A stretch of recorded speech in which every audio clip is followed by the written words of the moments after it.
heard they work very well. Your heart rate, I get a runny nose. I get a headache if I don't drink. You have to drink like 3 bottles of water before you pop one of those. I'm not playing. Yeah. Damn, bro. And so 3 bottles of water. I mean, how long does that fucking thing last, bro? You get a good about day out of it. If you even see a nipple, you are screwed. So is she. Literally, huh? Yeah. Oh, shit. I think we live right now. Okay, let's play some music and let everybody tap in real quick.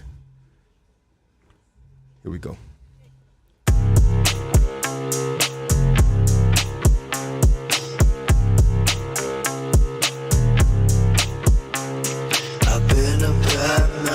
Yeah, the devil's praying to me, and I help him go and get his way.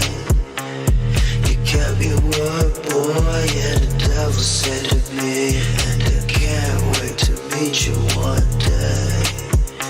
Yeah, I can't wait to meet you one day.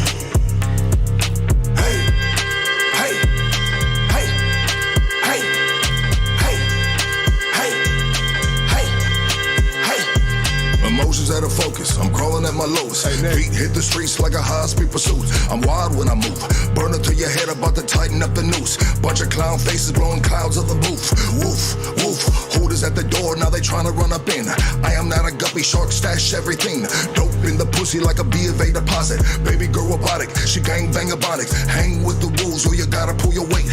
Told the biggest tool, keep one in the chain. This is not a date, dance with the Mex, get your face in the cake. Yeah, the devil's praying to me, and I help him go and get his way. You kept your word, boy, yeah, the devil said to me, and I can't wait to meet you one day. Yeah, I can't wait to meet you one day.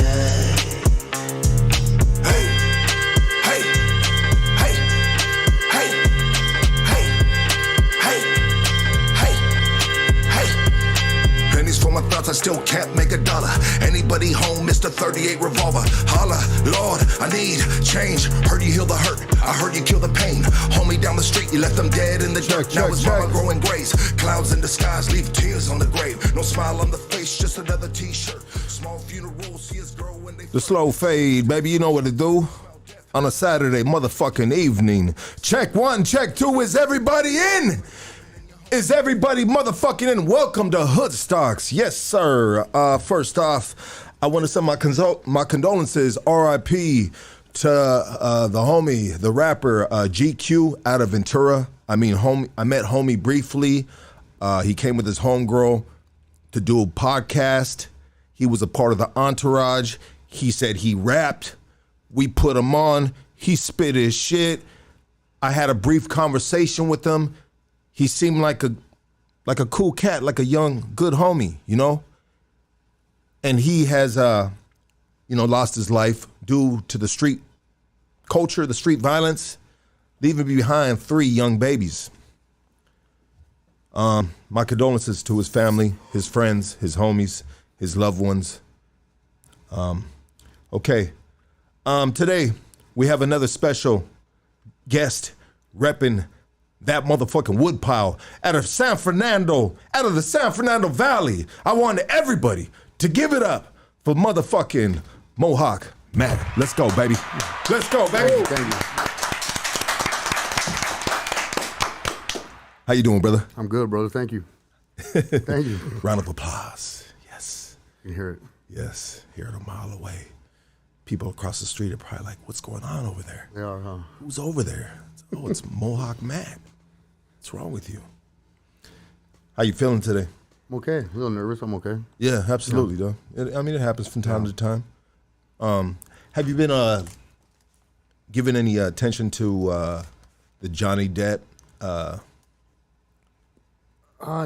really. I try to avoid the news. I saw some of the stuff where he won, and I remember hearing a little bit about it in the beginning. The whole thing was ridiculous. I'm just glad a guy won something on that angle.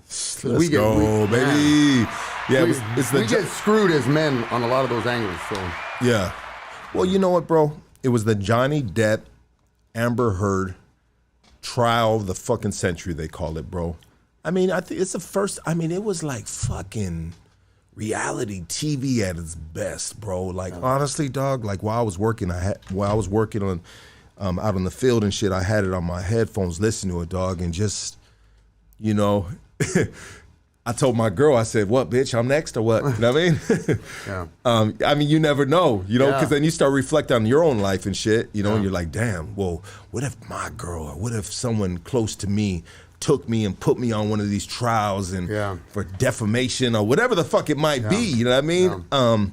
You know, what kind of dirt would she have on me? Yeah. And I thought about it and I said, man, I got a lot of good dirt, dog. Like entertaining dirt. Yeah. Like it would have the courtroom probably like clutching their stomach like, fucking lucky, dog. He's a fool, dog. Yeah. He really did that shit. He really about that life, dog. It's a good flip around story.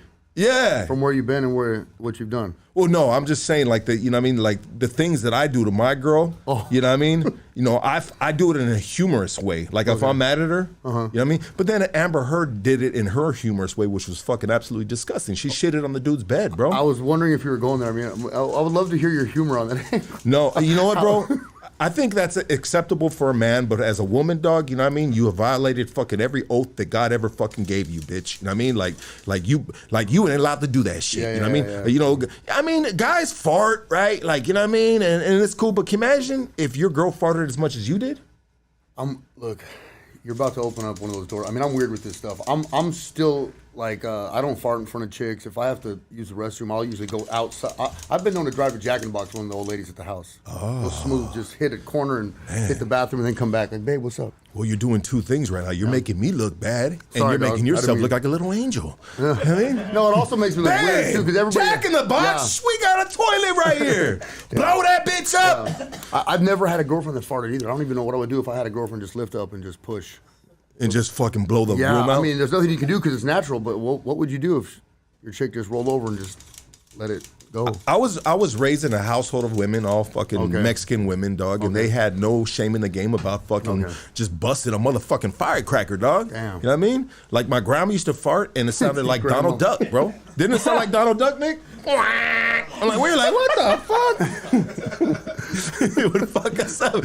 And we'd all start laughing and she would be laughing too. And it's just like, so now that I have evolved into this person that I am now, whatever this is person you want to call it, I'm not a fan of that shit, dog. Yeah. You know what I mean? Because I was raising that shit, dog. So I don't want my girl blowing that shit up, dog. You know what I mean? Like shitting all over the place. But anyways, so she shitted on the dude's bed. She really did that. That was a real thing. That wasn't just... She tried to cover it up at one point. I mean, but yeah, she shit on the dude's bed. But what I loved about this trial right here, dog, is the transparency of Johnny Depp, bro.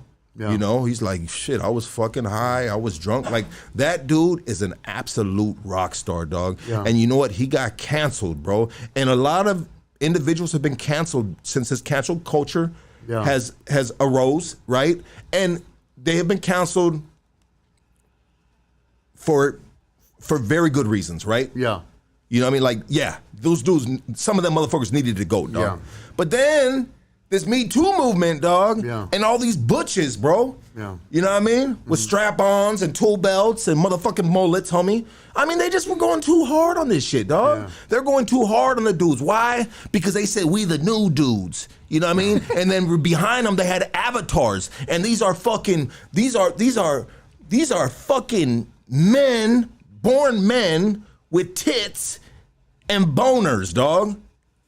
You know what I mean? Yeah. You ever go to the Jack in the Box and order yourself tits, boner, and a motherfucking chicken sandwich? I mean, all the time.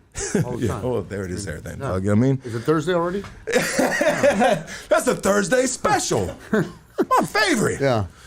Extra sauce. I get it, though. Yeah. Was that too much right there? No, that's awesome. Sorry about that, dog. You were serious for me. Sometimes when it hit me, dog. You're really into this, yeah. I'm scarred, dog. I missed a lot of it. I don't like to watch the news because ever since a lot of that, what was it? Ever since, let's just say, a lot of things that have happened in the past couple of years in the news, I'm just like, it's garbage. So I stopped watching. I'll get tidbits on Instagram, and that's about it. Honestly, bro, I'm gonna be honest with you, dog. Yeah. I'm on a fast track of trying to get myself canceled, dog. Oh, you're trying. What can you do that's the most extreme, huh? I'm trying, bro. My heart is, bro. Just it's like you're not somebody unless you're canceled today. It hasn't worked yet, dog. You know what I mean? Yeah. Say the most outlandish things, and I'm not even sure if I really like mean it, dog. But I got, you know what I mean? It's there. So, you know what I mean? You know, sometimes it's like, man, that motherfucker just can't help himself. Yeah. The shit just spews out his mouth. Yeah. Sometimes that's me, dog. All right. And that's me sober, bro. You know what I mean? Imagine me drunk. I mean, shrooms? Anybody? Oh, man, I never tried that. You never tried shrooms, dog? No, I've done some bad drugs, but never shrooms. Usually we shroom on this podcast, dog. Wow. I think we're one of the first shrooming podcasts, bro. Damn. Yeah. That's got to get canceled soon then. I hope so. I mean, man. I hope so, dog, 'cause I got other shit to be doing, dog. I can't be fucking hanging out doing these motherfucking podcasts and shit like some fucking nerd. Like, hey, you know what I mean? What do you like to do, you know? Fucking, what's your favorite music? Well, you know, shit, dog. I thought I was a gangster. I mean, you could try smoking crack on there. That might work. I mean, I'm just saying. Shrooms didn't work. Crack might be the next step. Oh, no, shrooms does work, though. Oh, no, I mean, like, to get you more... Oh, cancel. Yeah, I mean, yeah. And you know what I do? I do it with like an old school antenna, dog. Like I'll break an antenna off of 86 Regal. Yeah, or an RX-7. Yes, yeah. RX-7s were my favorite. Man. 1986 RX-7. Damn. Well, I had an 85 Cadillac Barrett's, the collector's one with the leather top outside, and they had bigger, thicker antennas. Damn, you just a gangster-ass white boy, huh, dog? Yeah, a little bit, yeah. A little bit, huh? Okay, Used to be. Okay. But just so we don't get too, I mean, I'm enjoying this conversation. Yeah. But what I will say to end this little Johnny Depp conversation off is, you know what, dog? We were in need of a victory. Yeah. I mean, what Johnny Depp did, bro, is he proved to the world that, hey, men can get abused too. It's happened, not to say too much, but it's happened to me a few times. And I'm going to tell you right now, when you look like me or you and the cops show up, even when a girl's hitting you, you're arrested. I've had marks on me, and I'm in cuffs. Cops don't give two shits. When a guy gets hit, nobody really cares. And America does, and America won't care either that you're getting hit. So it's a sad thing. It's a sad thing. You know, bro, I think you have been abused most definitely, dog. Oh, definitely. You know why, dog? Because you fucking you travel a mile down the street to go shit at Jack in the Box, Well, dog. You've been in some fucked up relationships. The fuck? Think you gonna shit in here again? Throw you the keys. It's more about me being embarrassed. You gotta. I know. I'm you just know fucking. I'm flipping it on you, baby. This is what we do right here, dog. You know what I mean? Yeah. You know, sometimes he just let out a little bit of that information, and then the motherfucker wants to just retell it the way he thought he heard it. You know what I mean? It's funny because my girl was at the house last week, and I literally would sneak downstairs to use the restroom. I don't mean I'm being funny when I say Jack in the Box, but I would sneak down to the bathroom downstairs. Damn, bro. I hate to fucking. I mean, what? How about when you want to rub one out, dog? What do you do, dog? Put a ski mask on? Put a pillow case over your head? That's not me. I haven't rubbed one out in a while. It's been a while. Yeah? Yeah. You've done it too many times? No, I'm just weird with that. I'm not really a rubber. I don't rub one out. I'm just not. Fifi guy? No, not a Fifi. It's weird. I don't look at porn either. You can check my browser history. I don't look at porn. I'm not a porn guy either. I know. It's weird. I'll show you mine, dog, but No. you know what I mean? I don't want to get in trouble. You check the midget box and all that, huh? Any search category, huh? It's all Yeah, checked. bro. Like, what the fuck? Yeah. Chicks with big dicks? No. You know what I mean? Like, ain't nothing better than a good old sword fight. Two dudes with tits and a dick, dog. You know what I mean? Shit, dog. Gotta take this shit to the whole another level. Oh you know my God. you know how to play chess, dog? Okay, I used to know, but I've forgotten over time. So we spent all this motherfucking time right here, dog. Yeah. And you guys can't see it, but the guys that are here can see it. We got a camera facing down. We got all these cameras coming from different direction. We got one fucking going right up Casey's fucking ass, dog. You know what I mean? Like, we got extra cameras, dog. And then we get here, dog, and everything's just like glitching and being fucked up and shit. You know what I mean? Yeah. But to start this podcast off, bro, you know what I mean? You know how to make the first move. The white goes first, right? You know how the pawns move, right? Yeah. The pawns move forward. Why I the gotta first be the white ones, though? Because if it ain't white, it ain't right, sir. Come on, baby. All right. So you know the pond move forward, they kill diagonal. I think I know the way the pieces move. I just don't remember the strategies. Okay, cool. Neither Yeah. do I, dog. Okay, I haven't good. played in like 6 years, dog. Okay, it's been longer now for me. And honestly, dog, I said, you know what? I'm not even gonna do the homie dirty because I don't care if I lose or not, dog. Okay. This is just something fun and something Yeah, different, because some dog. of the homies used to take weeks in the hole playing this, like from Calling out the vent numbers, and shit. yeah. Like, man, remember every cell I was ever in had the thing scratched in the cell. It was crazy. That's crazy. So go ahead and make the first move, brother. And we'll a light game as we have conversation. All right. You know what I mean? Don't put too much thought into it. Just do the moves, baby. You know what I mean? And we'll call it good like that. All right. Okay. So I want to bring this up, dog, before we get into your story, brother, because I feel like we need to bring this up, bro. You know what I mean? And we gave condolences to the homie that got killed by gang violence, right?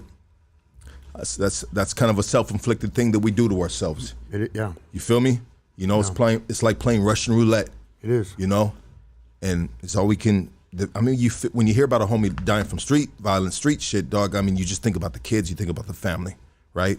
Yeah. But anyways, this right here hit home like a motherfucker, being the fact that I'm a fucking father, bro, and I'm a fucking human being with a beating motherfucking heart, dog. Yeah. Robb Elementary out of you. I'm gonna fuck that shit up. I think it means, I think in Spanish it means goose or geese or something like that. But Robb Elementary out of Texas is permanently closing their doors. I mean, you heard about what happened? The shooting? The shooting. Yeah. 19 kids and 2 teachers were slain there. And Weren't the teachers were defending the kids or something? I believe the shooter got into one room, bro, and he basically massacred the class, bro. I think if my information that I've collected is correct, and I haven't really heard the detailed breakdown, but what I do know, dog, is it is a brown town. Yeah. And there's a lot of field workers there. I believe it's along the border, right? And there's a lot of fucked up shit that happened right there, and dog. this is like an older white kid who's a little eccentric who shot children, this right? is a Mexican kid, a Hispanic kid. The shooter was? Yeah, the shooter was a Hispanic kid. Oh, I thought he was well, white they're kid. usually white, bro. Yeah, You they know are. what I mean? You're They're usually right. white, dog, Yeah. and I'm not trying to be a dick about it. You know, but yeah. Reality's reality. No, I like to live in reality. And I don't want to sugarcoat it for them for anything. It is what it is. And we're living in reality right now, dog. And the reality of the situation was the kid was a Hispanic kid. Okay. I just saw a picture of him. He bullied or looked a little different. He looked a little. I mean, you show me any fucking picture of anybody, bro, that shoots up a fucking school and kills fucking kids, dog. Yeah, dog, they're gonna look different to me like a motherfucker, dog. You know what I mean? They ain't not gonna look fucking normal, dog. And my boy, you know what I mean? When that shit happened, dog, you know what I mean? I called the school up, bro. I mean, I called my school up for my kids, bro. And I said, what do you guys have in plan? What is the action of, you know what I mean? What do we have in preparation of the worst case fucking scenario? Yeah. You know what I mean? And she said, fucking the police are all over this bug right now, sir. Yeah. You know, when the police are all over this thing right now, your baby is safe, you know? And I said, thank you. And we had a quick conversation. Honestly, Phil, I feel like we need fucking, you know, I don't know. We need armed guards there for sure. These are our babies, bro. I'm not against it. I mean, I'm not fucking right and I'm not left, dog. Yeah, I'm not either. Maybe I'm neutral, dog, and I see different things that I like on both sides, bro. Yeah. You know? I agree. You're not I gonna agree with that. Yeah, you're not gonna label me none of that bullshit. You're not gonna have me fucking arguing with people like ourselves over rich man's decisions, dog. Yeah, I agree with you. You feel me, dog? You got me fucked up, dog. But I do believe, bro, a lot of the Democrats, they're like, take the guns, nah, homie, strap these motherfuckers up, dog. Cause or stop selling or turn the fucking the age limit from 18 to 21. Like, homie, it don't matter. No, stop selling assault rifles. How many are already in circulation, dog? You know what I mean? I can say this if I'm allowed to. I mean, I went from like we'll get into, I went from graffiti to a gang to the military after some trouble, and I learned one good thing. Guns don't kill people. People kill people. Yeah. A gun's an inanimate object. You put them in the right hands and they're used for good. I've had homies we'd have to take them from because they were morons with guns. I've had homies shoot themselves. You have homies use them for the wrong things. It's not the gun. It's the wrong people get access to them, I feel. You know what I mean? I agree, sir. Yes, sir, dog. I agree, dog. You know? I just... So the crazy thing about it is there was a field worker. I'm not exactly sure her name, but the local police department were calling her and telling her, you better not leak the story. You better not leak the story. Well, anyways, she happened to be on probation. The judge found out what happened. The judge is kicking her off early at probation. If I'm retelling the story correctly, you know, and the judge said you were a freaking hero for what you did, and you go ahead and tell your motherfucking story. You know what I mean? So she came out. She got a phone call from the field while she's working the fields out there. I believe it's a Hispanic, predominantly maybe Hispanic. Even though I looked it up and it said it was 92% white right there, bro. I don't know. Maybe those demographics are old. I'm not sure, bro. But I believe the majority of the kids right there were Hispanic kids, bro. You know? So she was a field worker that worked out in the fields, you know. I don't know, fruit, whatever the fuck it might have been. You know what I mean? But she got the call. She raced over there, bro. And she ran in there and they got her, bro. And they fucking... And they cuffed her at first. She said, I'm going in there and getting my fucking kids. Yeah. And they cuffed her and they said, blah, blah, blah, this and that, whoop, whoop. And then I guess local police said, no, she's state, because there was different agencies there. State police had her like that. Local police said, no, she's a mother right here. We know who she is. So the local police department had the state, I guess, uncuff her. And she ran up in that bitch, dog. You know what I mean? While the shots were being fired. Pow, that's right. Pow, pow. Grabbing her fucking kids, bro. You know what I'm saying? And Angelique Gomez is her name. Angelique Gomez. Right, and so there was a lot of parents that wanted to do that, bro, and they're holding back. I mean, I believe it took them 77 minutes, bro, for them to finally get up in there, bro. Wow. You know? I don't know what's up with that, bro. But to me, 77 minutes, bro. That's a long time, bro. That's a fucking... A lot can happen in that time. You can watch a movie in that time, bro. Yeah, you actually from beginning to end, dog. Yeah. I'd be damned if my kid was in there and they'd stop me from getting in there and getting my kid. That's crazy. I mean, she went as far as to telling them to give her a vest while she was trying to run in there. Wow. Bro, check it out, dog. If that happens and the police are apprehensive or whatever you want to call it, scared, don't know what the fuck to do, my kids ain't in there. I ain't fucking tripping. I don't know what it is. I'm not trying to... I mean... There's a lot of different speculations going on right now why they didn't fucking, you know what I mean? Unexperienced. I mean, you would think they're trained for any type of... I thought they'd be They just got trained for that, bro. Oh, wow. And they just got trained for that, bro. But well, I mean, if you have parents that right there, bro, that are willing... I mean, those are their fucking kids, yeah, if dog. they're willing to accept the responsibility, let them go. Those are their children. Yes. Yeah, I agree with that. Yeah. Yeah. That shit's crazy, dog. I don't know if anyone else has kids in here, bro. You know what I mean? You know, but I'll be damned, my G. How many kids you got? Too many. Too many. Too many. Enough. Why, you need a couple? No. I got, well, I mean, I'll take one off your hand. I got one. I got a 23-year-old that I kind of lost due to my lifestyle choices. And I've been struggling just to maintain communication to where he might meet me for coffee soon, hopefully. That's my problem too, dog. Yeah, okay. This kid actually told me, he said, you made me, you ain't my dad. Yeah. I mean, he hit me. I'm like, wow, what the fuck do I say? He's 23, he's got 3 girlfriends. I mean, how do I argue with that? Like, I'm just trying to weekly send him clothing from our company I work for. I try to impress him a little bit, and he started to like my photos. So I'm weekly just messaging little by little because I got to leave it in his hands. So that's a sensitive subject too, yeah. Yeah, bro. But yeah, I have kids, dog, that I brought into this world, bro, while I was on the streets, bro. Yeah. While I was doing time, dog, while I was under the influence. I mean, I was fucking hood rats, homie, getting these bitches pregnant, dog. Yeah. You know what I mean? And we didn't know whose baby it was. Back in the 90s, yeah. I was like, is it criminals? Is it fucking homies? Is it this fools, that fools? I'm like, hey, dog, like, she's like, Lucky, I'm having your baby. I said, come on, dog, the homie's fucking you too. I already know what's up, you know what I mean? We talk, we cool with it, you know what I mean? Lucky rascal, whisper all of us, yeah, come on, man. Like, you know what I mean? Like, bro, and then... Yeah. And then I got one of the ugliest bitches in my hood pregnant, dog. You know what I mean? And it was just like, I've been up too many days, dog. And she looked like Prince. She looked like Cinderella on that night. She did, dog. She did. Like a melting Cinderella, like a candle. You know what I mean? Every neighborhood has that one homegirl dog that down as fuck, but just looks like fell out the ugly tree and hit every branch going down. And you managed to stay up one night too long. And I got her pregnant. You took her to a hotel too, didn't you? You paid for the room, HBO. Bro, I'm not that romantic, Come bro. on, dog. That's called whining and dining, bro. That's called whining. Come on, the homie got a room and don't lie, though. homie, I got a fucking German Shepherd as a son, bro. You know what I mean? Damn, really? Yeah, that fool fucking every time I pick him up, bro, he sticks his head out the window and his fucking tongue fucking fucking, I mean, like, it's just a straight German Shepherd.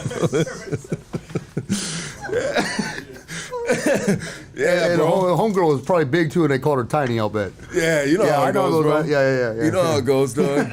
You know? Flocka, huh? I let that fool stay at my crib for a minute, dog, and then all of a sudden we were all like this, dog. You know what I mean? I was like, oh shit, I gotta get this fool a flea bath, dog.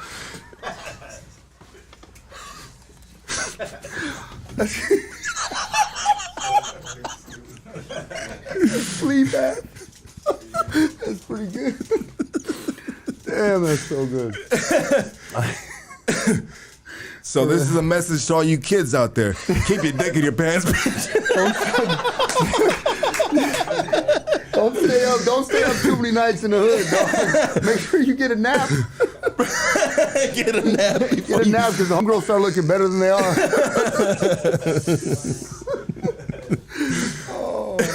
Yeah. Yeah, bro. Yeah.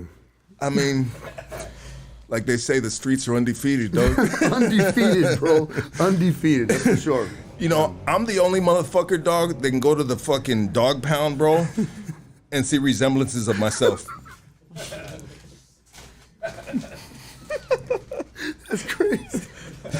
I mean, you know you crazy when you fucking ugly, bitch. And your baby comes out with a collar. Nah, I'm just fucking around, dog. Yeah. Shout out to all my kids on offer up in Craigslist right now, you know what I mean? Love you motherfuckers. Damn. Somebody's gonna pick your asses up. You know what I mean? Got some deals out there, dog, for kids, dog. Anyways, how did we go from Robb Elementary to that? Bashing my own kids, man. That's the biggest piece of shit in the world. I don't know, dog. You know what I mean? They're gonna pick me up in a pooper scooper right now, dog, you know? Hey, God damn it, dog. 1 week closer to canceling. Yeah, I'm one step away from hell. Fuck being canceled, dog. You know what I mean? Shit. Hope my airbags in my car work. Karma's gonna come for my ass, huh? Big old semi. Remember me, bitch? I'm gonna see a German Shepherd driving that bitch, dog, and I'll be like, oh, fuck.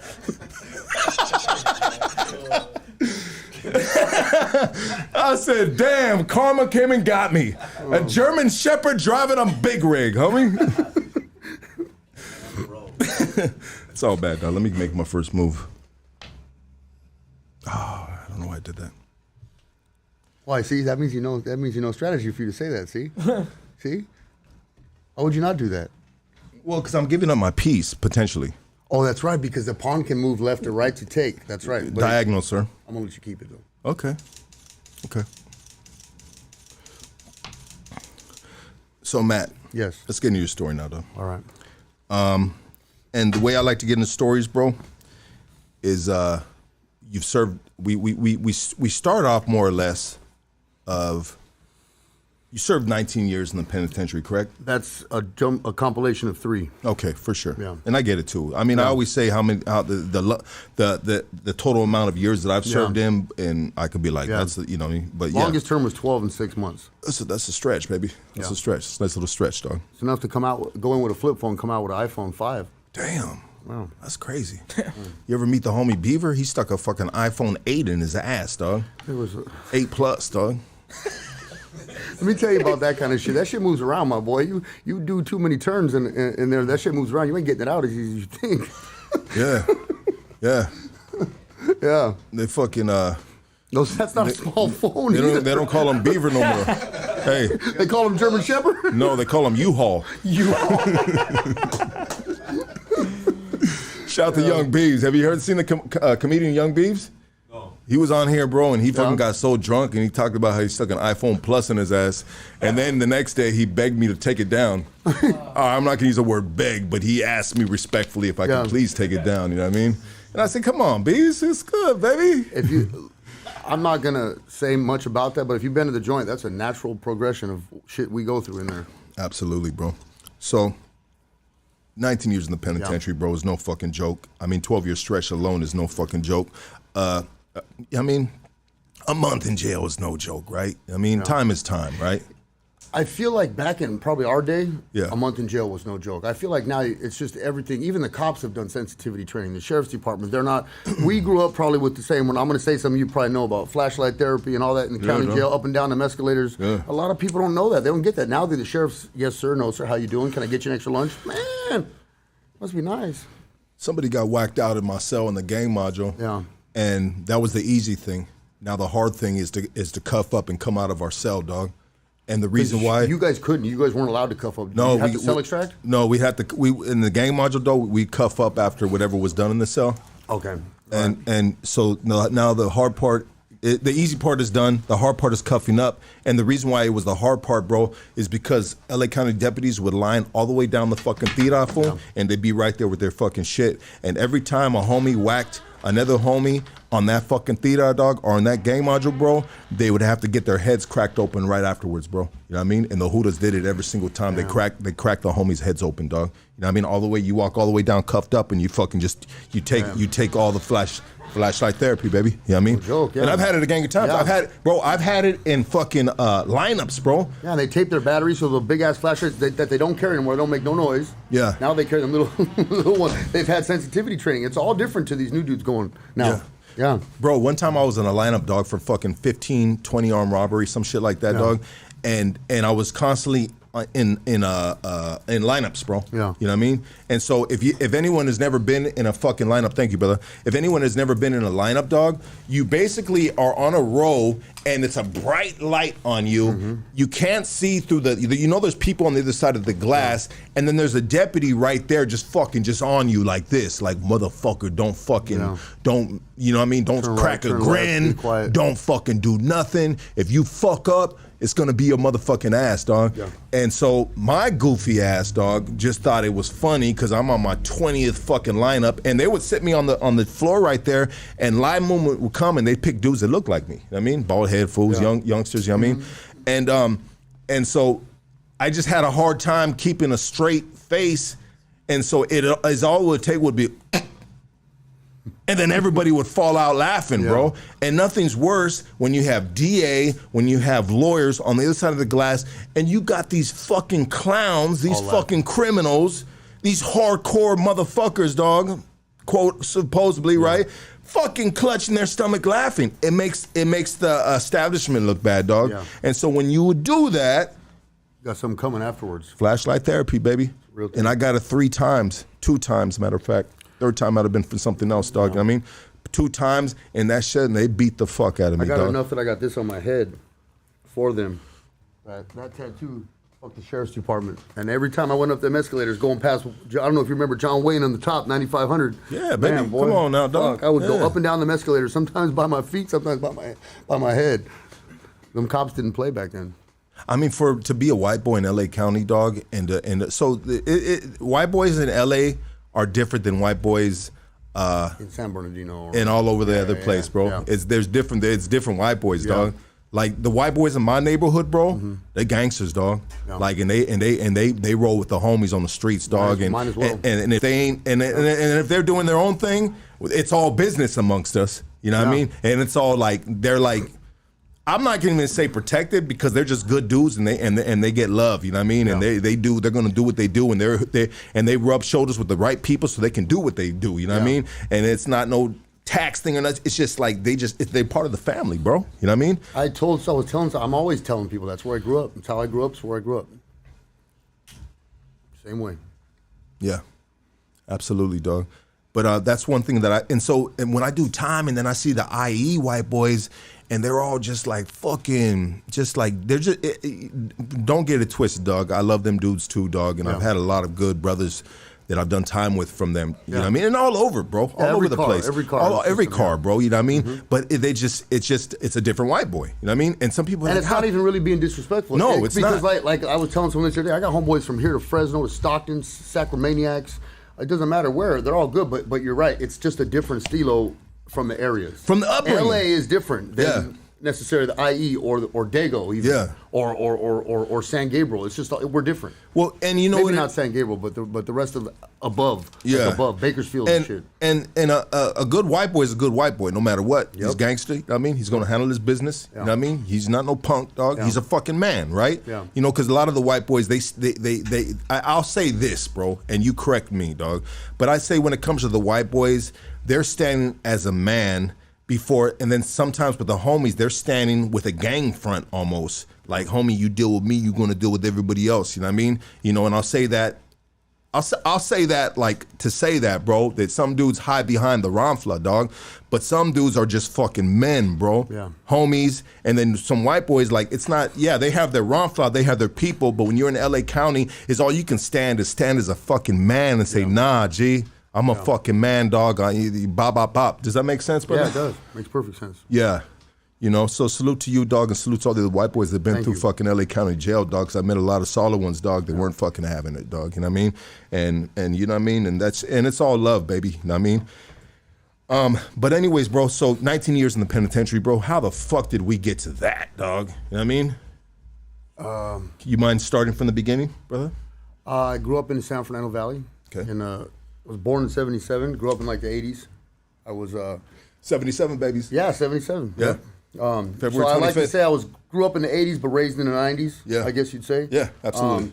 I grew up kind of weird. I was one of them. I was raised in the hood. Grew up between Mission Hills and Sun Valley. So I'm like one of 4 white boys and all Mexicans. Gotcha. So like I just emerged with all the homies constantly, and I grew up with them. And like, but I was also extremely weird. I was into like punk rock and gothic stuff, and I rode a skateboard. And Me too. Yeah, you know what I mean. I kind of blended in a few things, not knowing what's going on, as most kids do. Yeah. And played sports. I was actually really good at sports. Baseball was my thing. I was supposed to go pro, but I chose drugs like a dumbass. But, I mean, you're built like an athlete, bro. yeah, now because I've worked on it, or prison helped get me there, and then lost it doing drugs and getting it back. Absolutely. Go ahead. You know, Sorry, though. and growing up in the '80s to '90s, I found graffiti. That was the start. You know, in the Valley, graffiti was huge. It was I mean, as I'm sure it was for LA. And it was graffiti was the biggest thing for me. I don't know how to explain it, but it was home.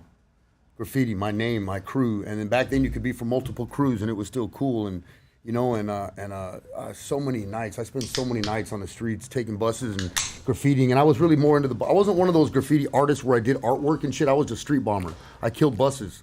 I was into buses and like freeways and overpasses and billboards and just street graffiti. I was a writer and I wasn't like an artist, because there's a bunch of different types of graffiti artists. Absolutely. I couldn't do none of that artwork that those dudes do. I could probably fill it in for them, but I couldn't draw like that. Yeah, you know, 100%. I was really into just like, I was really good with spray painting mean streaks, and I could write really good. Okay. But my focus was buses. Back when it was RTD, it wasn't even MTA. Remember the RTDs? Yes, sir. Orange and brown. Yes, sir. Dog, man, I spent nights just killing and attacking those buses in the Valley, on Van Nuys Boulevard through Ventura Boulevard to Woodman to Sepulveda. The Sepulveda line especially, I was just destroyed that line with all my boys. And one of my crews growing up, if you remember the '90s in the graffiti scene, is when all that stuff with the gangs was happening as well. With the Tag banging. yeah, there was all that. Remember Fox Undercover? Yeah. Showcasing all those LA big crews, OFA and BSA, and all these really big crews that were already they were basically already gangs anyway. BSK. Yeah. Yeah, BSK, 100+ members and shit. And Yeah. in the Valley, we're lucky to have maybe 60 members to a crew, and that was a good, big established crew. And while that's going on, it started to trickle into the Valley, and the gangsters started to get really tough on us, and it was getting harder. We're getting shot at by gangs. Cops were on our ass, and one of my homeboys accidentally at a party killed somebody. Yeah. And right there was when we had to join a gang. Yeah. You had to choose. Well, we had no choice, Yeah. you know? Yeah. Well, I believe some fools had choices. I mean, you either get in the gang or you stop fucking, you know what I mean, writing that, right? You know what I mean? That was that was basically the those were the two options. Yeah. You know, you're gonna fuck with us or you're gonna stop doing what the fuck you're doing. Yeah, and if you had a hood that had love for the crew, they would say, you know what, my G, we're gonna give you your own clique, dog. Yeah. You know what I mean? We're gonna give you your own clique in this gang right here, because this is so many of you motherfuckers, dog. You know what I mean? That's exactly it. Yeah, they're gonna give your own clique. You know what I mean? Yeah, and I was in Sun Valley, so they our crew joined the Sun Valley gang. I didn't want to be left out, so I did it with them. Did you? Yeah. Wow. Yeah. So at one point you're from a Mexican neighborhood. This is a term that my neighborhood argues all the time. I was from Sun Valley Diablos. They're a gang. They were originally GTA Diablos. Okay. Over the years, evolved into the South Side angle of it, but it was just a gang which evolved. And then we had a green light for a super long time because we were allegedly connected to another gang called Violent Boys, but we really weren't Violent Boys. We were a whole separate neighborhood, but we got caught under their non-paying taxes issue. Underneath their under their umbrella. Under their umbrella of bullshit, we got sucked down with it, and so my whole crew got jumped into my neighborhood. Wow. Yeah.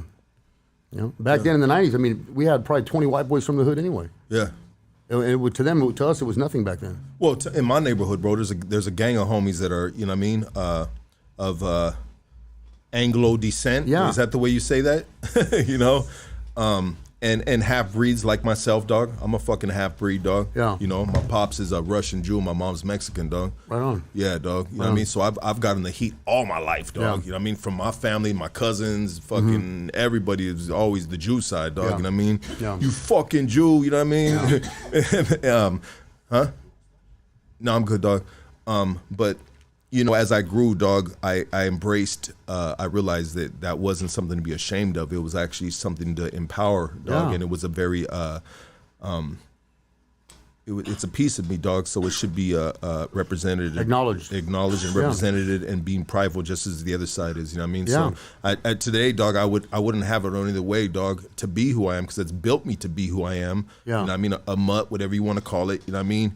And it's given me thick skin, dog, and I've gotten a lot of heat from it, dog. But I've kept my head above water, dog, and I've challenged the hardest, dog. And you know what I mean, I've won some, I've lost some, dog. You know what I mean? But it gave me that just like you know that little more punch to my bite, dog. Like I'm a chip on my shoulder, homie. Don't fucking go there, dog. You know what I mean? I'll take your head off, my G. You know what I mean? Yeah. But yeah, no, I get it, bro. Yeah. I get it, dog. You know, what I mean, there's a lot of white boys. I mean, this is L.A. There's San Fernando Valley, San Gabriel Valley, dog. Like, there's blacks from hoods. There's Asians, dog. Yeah. There's fucking Middle Eastern dudes from hoods. Hands up to all those dudes and still put it down when they hit the jail system. Do their best. You know what I'm saying? Yeah. I've seen some of those. I mean, because you can't help where you grow up, dog, and who you grow up around.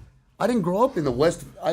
My bad, dog. I didn't grow up in the West Valley. I grew up in the East Valley. I'm an East Sider all the way, dog, from the East San Fernando Valley. It's a little different on our valley is separate. We got the West Valley is super nice when you go north of Sepulveda. When you go back towards off Sepulveda, boy, San Fernando, Pacoima, Sun Valley, North Hollywood, man, we got factories, hoods, projects. It's just like East LA, bro. Basically, you know what I mean? San Fernando Valley is the most fucking ghettoest. Dog. And you know one thing about San Fernando Valley, every time I'm out in that bitch, I'm like, God damn it, dog. There is a lot of fucking shit going around in this bitch, dog. You know what I mean? Because you got them Persian motherfuckers, you got them Armenian motherfuckers. Like, homie, hey, bro, those don't play either. Everybody is up to something. Yeah. I don't know if it's no good or whatever the fuck it might be, but the motherfuckers are up to some shit in San Fernando Valley. San Fernando Valley is a lot different than San Gabriel Valley. Totally different. Yeah. A lot different. Yeah, and I'm no offense to the San Gabriel Valley, but San Fernando Valley, bro, is fucking pretty fucking ghetto, dog. You know what I mean? But we got both. You know what I mean? Like I said, we got a lot of nice areas above Sepulveda towards that west. There's also hood in the west. Yeah. You know what I mean? They got one big pocket of just old school hood in the west, Canoga. And then the rest of our valley, from the east all the way over, the Central Valley is kind of just middle class, just basic. But then you get to on my side, but it's rough from Pacoima back, San Fernando, North Hollywood. It's rough, dog. Yeah. Shout out to the homie from Canoga Park right here, Parquero baby. You know what I mean? In the house. You know what I mean? Always showing love. You know what I mean? Absolutely, dog. But yeah, bro, the San Fernando Valley is a world of its fucking own, bro. There's everybody out there. It's a fucking melting pot, dog, and it is a melting pot. There's a lot of shit going on out there. So you're raised out there, bro, and you end up your crew gets into this. What is it? Sun Valley Diablos. Yeah, we all got jumped, just like you said. They made us a clique. Okay. Great group of dudes. I love those dudes. Yeah. And so how does that work, bro? You know what I mean? That now here we are talking to Peckerwood, MOHAWK, Matt. Mm-hmm. You know what I mean? Like, you know what I mean? How did were you just like, okay, like you got busted one day and okay, I mean, you know how when you go to jail, you got one choice. My neighbor got a green light. You're either white or you're a homie, and I'm like you. That was the perfect time to be white, huh? Perfect time. No, yeah. Actually, yeah, but the bottom line is I'm not. like I said, I've always known I'm a white boy too. Yeah, I'll be absolutely. from the hood, but I'm not one of those ones that's gonna. Because I'm not gonna lie. You know those homies that go to jail, those white boys, and pretend they're Mexican. Everybody's like, Well, even the homies are like.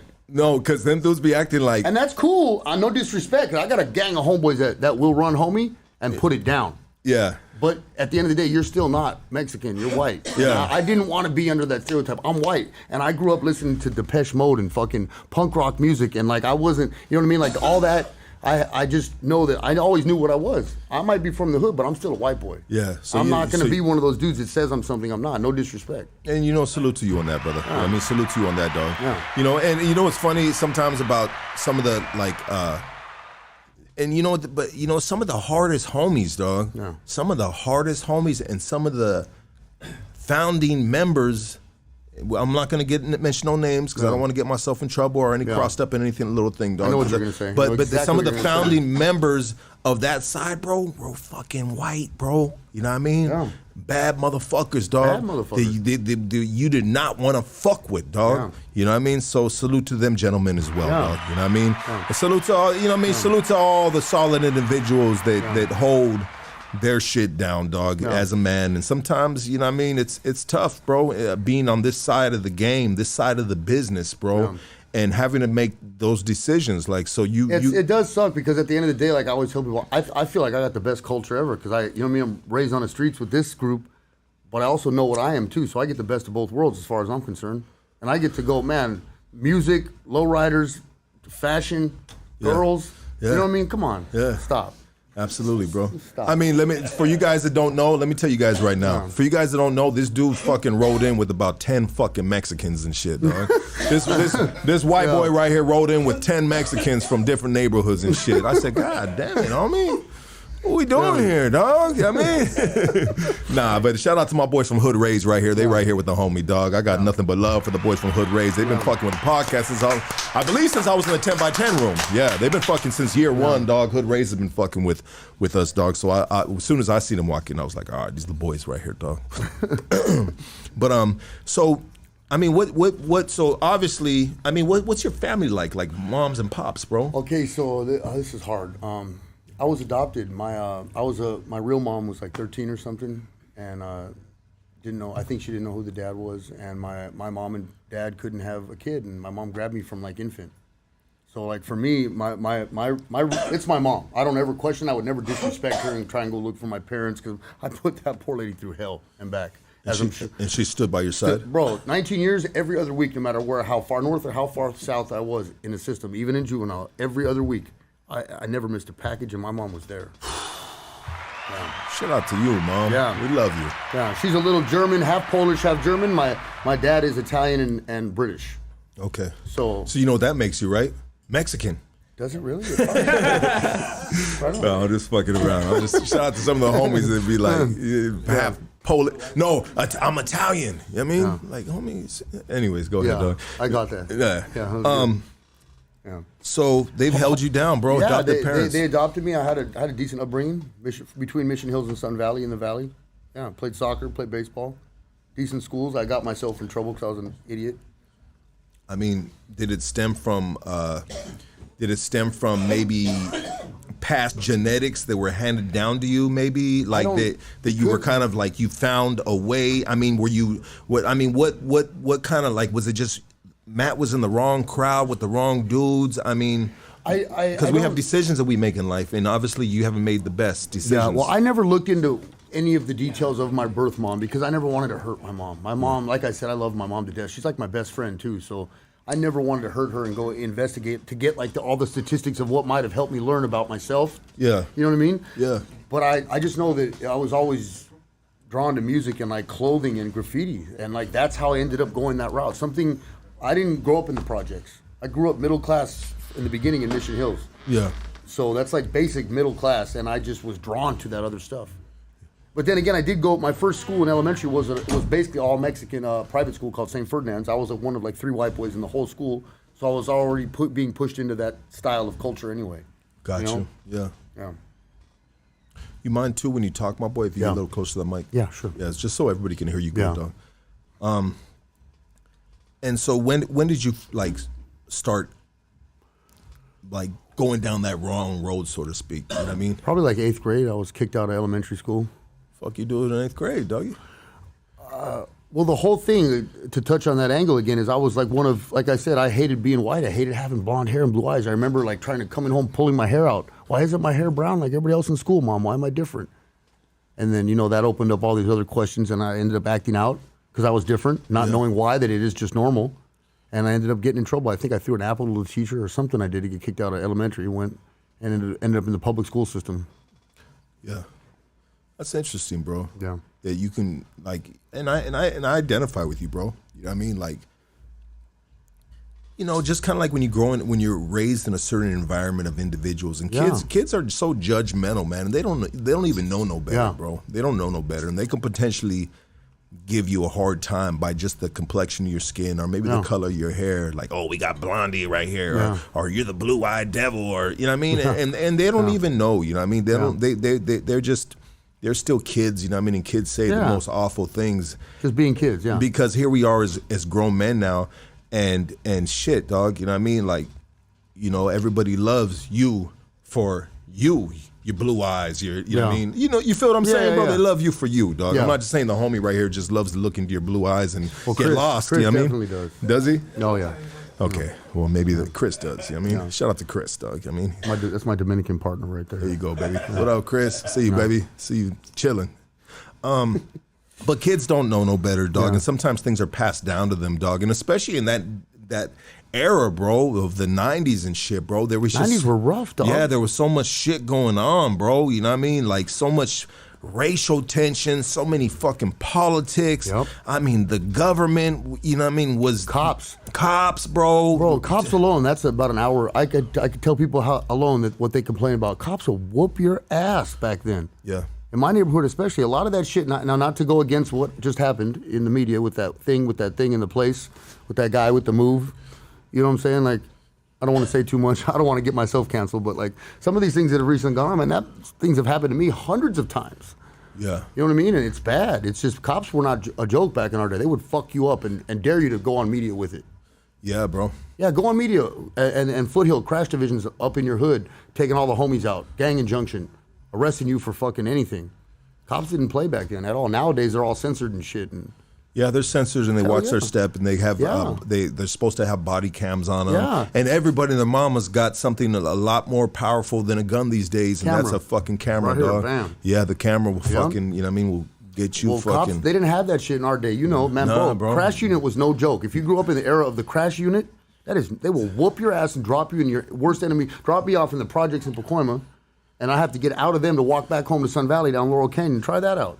That's a mission right there. They were a gang themselves, bro. Crash unit, bro. Exactly. They were a gang themselves. It was just a gang with badges. Gang with badges, bro. You know, and them dudes would roll up sometimes, and they'd be like Mexican dudes, fucking shaved. I mean, I'm not talking clippers shaved. I'm talking fucking big shaved heads rolling up like gangsters, dog. Like, hey, pop, pop, pop. You know what I mean? Like, just doing Where you from? What they call you, dog? Yeah. Straight up. Yeah. If they don't know you, man, it was bad. Cops were real back then. And I'm sure there's still a bunch of them out there, you know what I mean? I'm sure. You know? It's unfortunate, bro. I mean, what do you feel about like the BLM movement and all that? I'll just be honest. I don't understand it. I didn't pay too much attention through all that because I just. You've been doing your own, I've been working on my own career and going through my own shit, staying sober, building while I've been staying sober through all that. So I missed all that. Okay. I just know about like I was talking about that move the cop did. He did that knee on the neck. That's been done to me and the homies in the hood hundreds of times, and you just don't resist. Yeah. I've been cuffed up and had my ass beat while cuffs on me, dog. You know what I mean? It's happened to me when I'm sober, too. They still fuck with me because of how I look. Yeah. Yeah. Well, yeah, bro. I mean, if you're in my car, bro, I need you in the back seat, dog. Yeah, I get it. I get it, yeah. In the middle, in the back seat with a hat on. With a hat on. Yeah. Yeah. My dad did the same. You know what's funny? My dad took me to see Top Gun the other day. Yeah, it's a good movie. What'd you think of the movie? Have you seen it? Yeah. Bro, saw it last weekend, too. I cried 3 times. In the movie. Cried 3 times? We're talking full cries, not just little. We're talking, that movie was good from beginning to end. Did not let me down.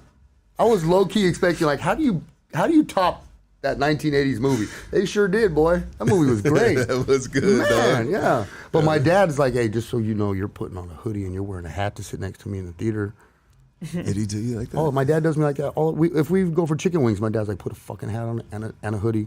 I don't want your neck. None of that shit. No. Is he ashamed of it? My dad's He's retired. My embarrassed? dad's retired Air Force. Okay. So he's just. I mean, I got fuck the cops on the side of my head. My dad's just like, look. I used to have a big 6.66 we just had covered. Yeah. So like my dad, I did a lot of aggressive push you away from me behaviors because I blamed everyone for my mistakes going to prison. Yeah. And marked my body with shit that I've since removed and covered now to where my dad is still apprehensive at this point to like just, he's old school, you know? 100%, Yeah. dog. He don't want to be seen with all this. So. You know, some people wouldn't even be able to imagine what that might feel like for both parties, right? Yeah. You know, but I know how that feels like on your behalf, you know what I Yeah. mean? Because yeah, I've had a little bit of that experience, bro. But you know, it kind of sucks, dog. But at the same time, if you're a level-headed thinking man, Yeah. then you understand it. I understand my dad. I mean, I put my dad through hell using drugs. When you get the drug angle, wait till you hear some of the shit that I've done with my parents. I mean, I put my parents through hell. I've fought my dad in the middle of the night for absolutely no reason. You know what I mean? Like my dad, for my dad to be upset that he don't want to go to the movies with a fuck the sheriff's department. I mean, I get it. I'm a 45-year-old dude who's made nothing but bad mistakes. And if my dad just simply wants a hat on, it's okay, Dad. Yeah. You know what I mean? No problem. Absolutely, Yeah. bro. Hoodie too, Dad, you want a scarf? I got you. You're buying candy though. You know what I'm saying? That's just $40 to get candy at the movie. So you pay for the candy, my boy. I got the hoodie and the scarf. Yeah, my kids are professionals, dog, because they know how we do it, dog. We go to the 99-cent store Dog, first. I don't know dog. why. I always say I'm going to do that, and I never do. And I stuff all my kids, dog, with candy all around their waist, like 5 and 6 years old, dog. And they're like, Dad, we're going to get in trouble. I said, don't look at them. Just Walk don't make in eye contact. and look, don't make eye contact. Yeah, don't make eye contact. And so now that I'm thinking about it, as I'm telling you this, I might be creating some little criminals, bro.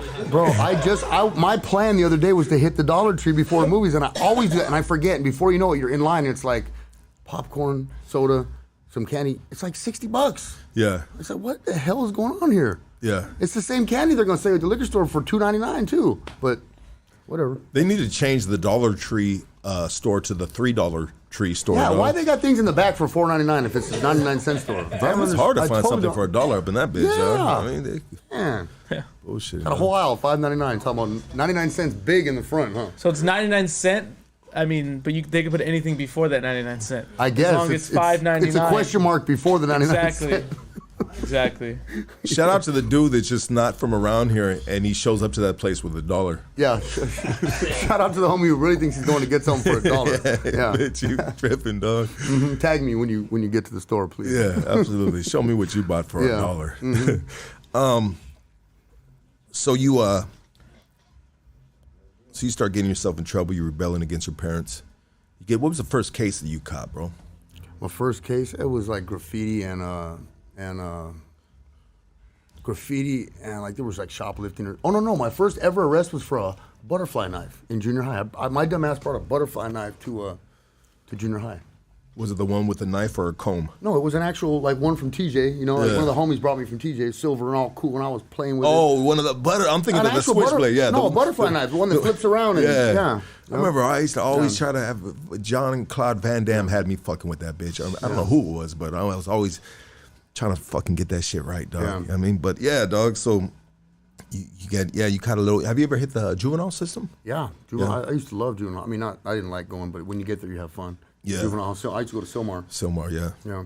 Fucking Silmar make you walk around with diamond shape. Fucking I remember, man. your hands behind your back in diamond shape. Cut the corners and shit going to school. Yeah. Yeah. And you know what's crazy about it is this stupid motherfuckers are just preparing us for a fucking long time of fucking militant fucking prison time. You know what I mean? Like fucking they showed us how to fucking, you know what I mean? It's just, honestly, you think about it, bro. All those little things that they were teaching us, bro, in juvenile halls was basically the silverware to the table of what we were headed to, so to speak, bro. But maybe a better lack of terms, bro. But I'm just saying the discipline, the structure, bro. You know, and then we get that and we take that and you move forward. Next thing you know, you're a professional doing fucking time, dog. You know what I mean? And then you know when you got fish to come in, you're like, homie, you ain't ever done no time, have you, dog? You know what I mean? You don't know how to move in this bitch. You don't know how to roll up your mattress, make your bed. You don't know how to clean your fucking cell. You don't know how to make a sopita, doggy. You don't know how to fucking. You ain't got no motherfucking. You know. Anyways, bro. So I mean, how do we navigate through your story, dog? I want to let you do it, dog. From there, bro. From the graffiti to the gang. Yeah. Well, we went through the joined the neighborhood, and like I said, the neighborhood was kind of on the fence. We weren't really homies, but they weren't because there was no established anything yet. We were just a street gang. Yeah. So it was easier to join this particular gang, if that makes any sense. Yeah. And we evolved right with the green light. We got jumped in during the green light, so it was none of us kids or from this graffiti crew had any idea what we're doing. Yeah. We just knew that we were told because one of our friends accidentally killed somebody, we had to join a gang quick, or we're going to start getting whacked. Yeah. And we were not a big enough crew like a lot of these ones in Los Angeles where they had 100+ members, you know what I mean? Yeah. And again, most of my crew were white boys. Yeah. Spread out from like Mission Hills to Granada Hills to North Hills to Silmar to San Fernando. So we were just spread out around, and we joined our neighborhood, and things progressed into what we didn't realize was that green light shit was real. And it was a very serious thing. We were getting hit and attacked at all times from every angle. And Sun Valley is located at the end of Pacoima with North Hollywood on one side. And for us to get through the cities, we had to always go down Laurel Canyon through Pacoima. And Pacoima's got like 20 different cliques. Pacoima has a lot of big ass cliques in that city. And having a green light put us on a map. See, again, none of us knew what we were really getting into. And it became really hard. Yeah, absolutely. I mean, are there some of the dudes that were from your crew that stuck with the neighborhood and there was a couple went through all that? Well, a couple of my homeboys, they did their thing with the hood and went full blast as the hood evolved more. But I already ended up going to prison. So, like people can say what they want, but like my journey took a different route before things were evolving. So it doesn't matter what anybody says. I did what I wanted to when I hit the joint. Absolutely. Yeah. I mean, unless you're in my shoes, you got no right to question it. So. Absolutely, bro. You know what I mean? Yeah. And I no way am I going to question it, bro. Yeah. You know what I mean? Because you're a grown man, and this is your story. Yeah. This is your history, bro. And you're going to move the way you want to fucking move, dog. Yeah. You know? And obviously, the way you move, you still didn't take the fucking easy route because you still did 19 years in the motherfucking penitentiary, dog. You know what I mean? Yeah. You know? You still, you know what I mean? You were still that dude, that fool. I mean, so how old were you when you entered the prison system? I went, so we skipped juvenile, joined the gang. I was probably like after 18, maybe something, 18, 19. Yeah. One of those quick, just go up, catch a number, turn around, maybe a year, maybe 2 years, 2 years and a couple months. Yeah. Back then, if you're fighting your case in the county jail back then, probably if you're lucky, about a year. And then you catch the chain. It takes a few more months to catch the chain, maybe 2.5 months to catch that chain. Yeah. And then you're in reception for 3 months. So if you're lucky enough to hit a yard after 3 more months in reception, you know what I mean? By the time you're there, you're barely getting. If you're lucky, you get a package on the time I had, and you're going home. But I had a number, and I'm on parole. How was your time in the LA County Jail going in there? LA County Jail was back then, like I said, 90s was dangerous. Yeah. Gang module was a real thing. They don't even have the gang module anymore, I don't think. I heard they did. So when They moved it into the Twin Towers and then shut it down again because the homies, what I heard was the homies were just preying on each other. There's just no one else to get, so they start preying on each other, killing each other for not finishing their burpees and shit, like whacking each other. Burpees weren't done, whack them. All kinds of dumb shit because they need entertainment, and that's sad. Yeah. Yeah. Yeah. So I believe that's 100% accurate, dog. Yeah. You know what I mean? For whatever reasons, everyone. I never hit the gang module myself. They had shut down the whole white angle of the gang module. You guys maintained it. Yeah, I believe they had taken it. They had turned because the 6-man cells were so fucking just like treacherous, bro. Fools were getting whacked out, folded up, stuffed underneath bunks, and all kinds of crazy shit, dog.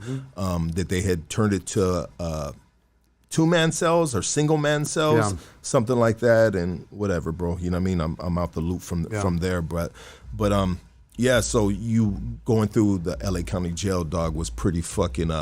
I mean, they say if you can survive that LA County Jail, bro, you can survive any fucking prison facility in the fucking world, bro. Yeah, LA County Jail's a rough one.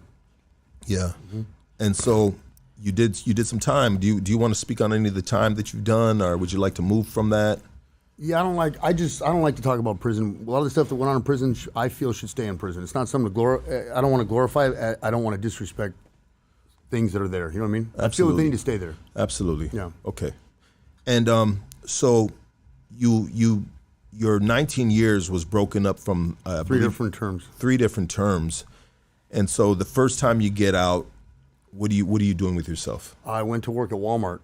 Okay. I was working at Walmart, but I was still. Now I've done some time. I come out a little bit smarter, more gangster.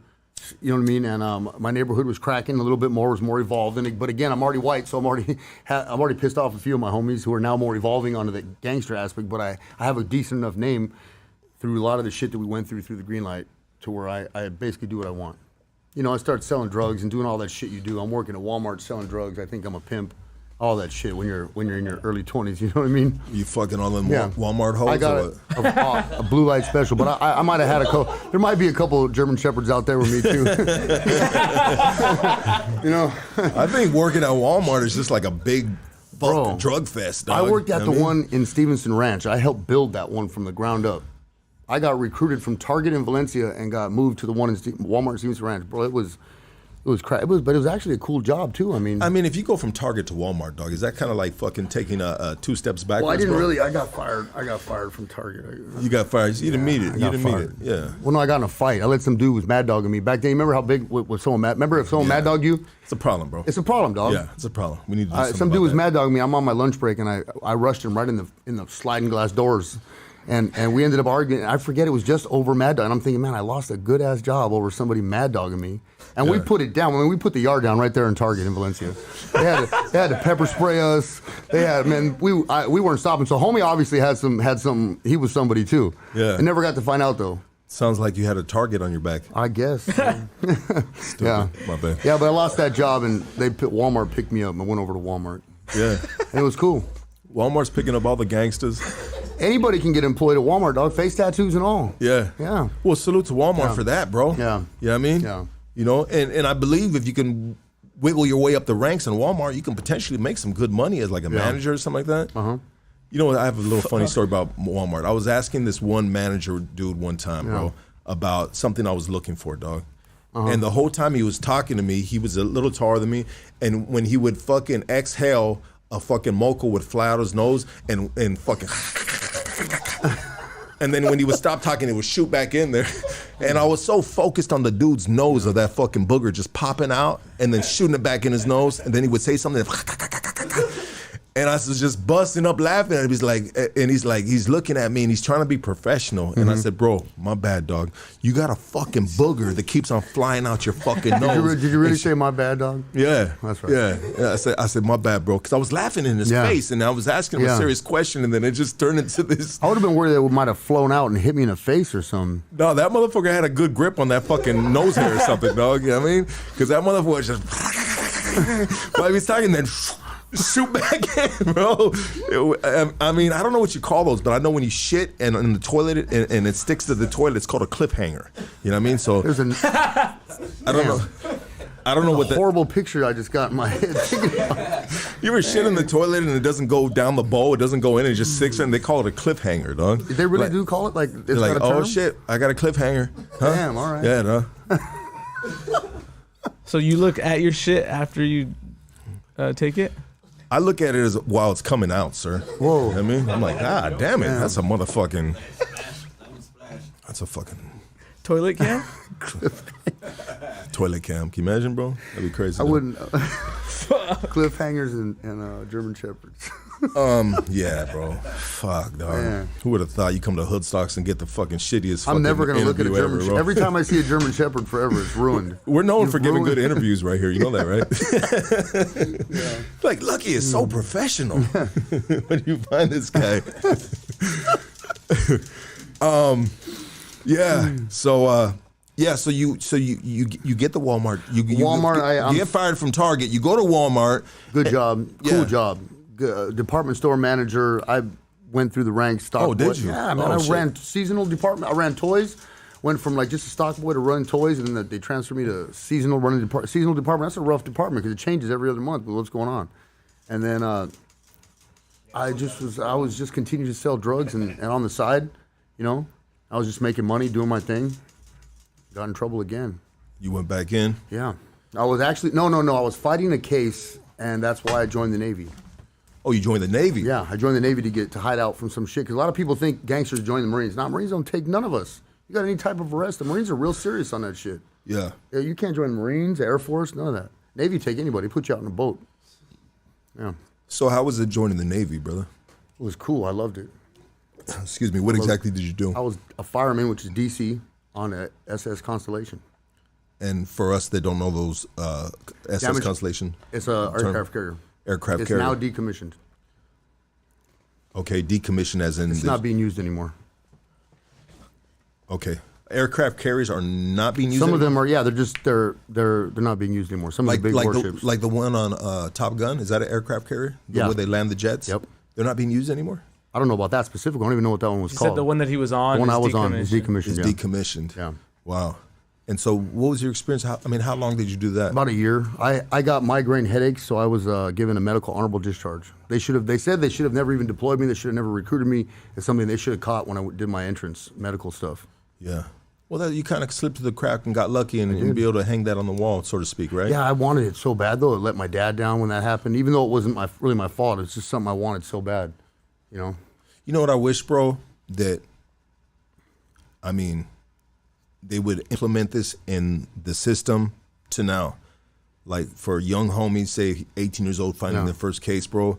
I mean, depending on what exactly Yeah. it is, maybe they should open a department for the country that, hey, we have these type of dudes that are in this infantry or whatever, or this division of the Army, Navy, whatever the fuck it might be, that might be a little high risk, sensitive dudes, but can potentially be trained a certain way, given a different curriculum, and be used to, you know, help the country, opposed to just putting them in a warehouse and throwing away the keys, so to speak, right? You know what I mean? 100%. Because I believe a lot of the kids can be rehabilitated, and they just made that fucking bad decision over being high, tweak the fuck out, bro, you know, or whatever the case might be, their upbringing, their family, drugs, you know, whatever it is, and we can use these men instead of throwing them away. And then this side, say this army or whatever the fuck it might be, this special division for these homies of all races,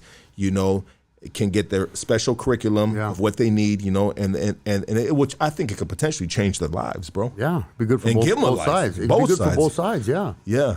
I agree with that. Hey, how's the food on an airplane carrier? It's good. What kind of food is it?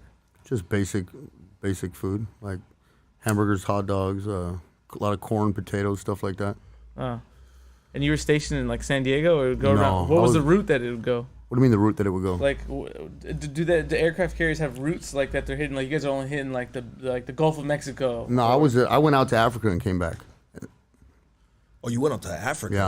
Yeah. Well, I was by Egypt, and people don't. I get in a constant argument. People don't know Egypt is in Africa. They think it's the Middle East. It's actually North Africa. Wow, that must have been one hell of an experience, bro. Yeah. Did you so going out to Egypt? Did you ever like get off the ship and go? No. Oh, so you were just basically on the waters of that part of the. Yeah.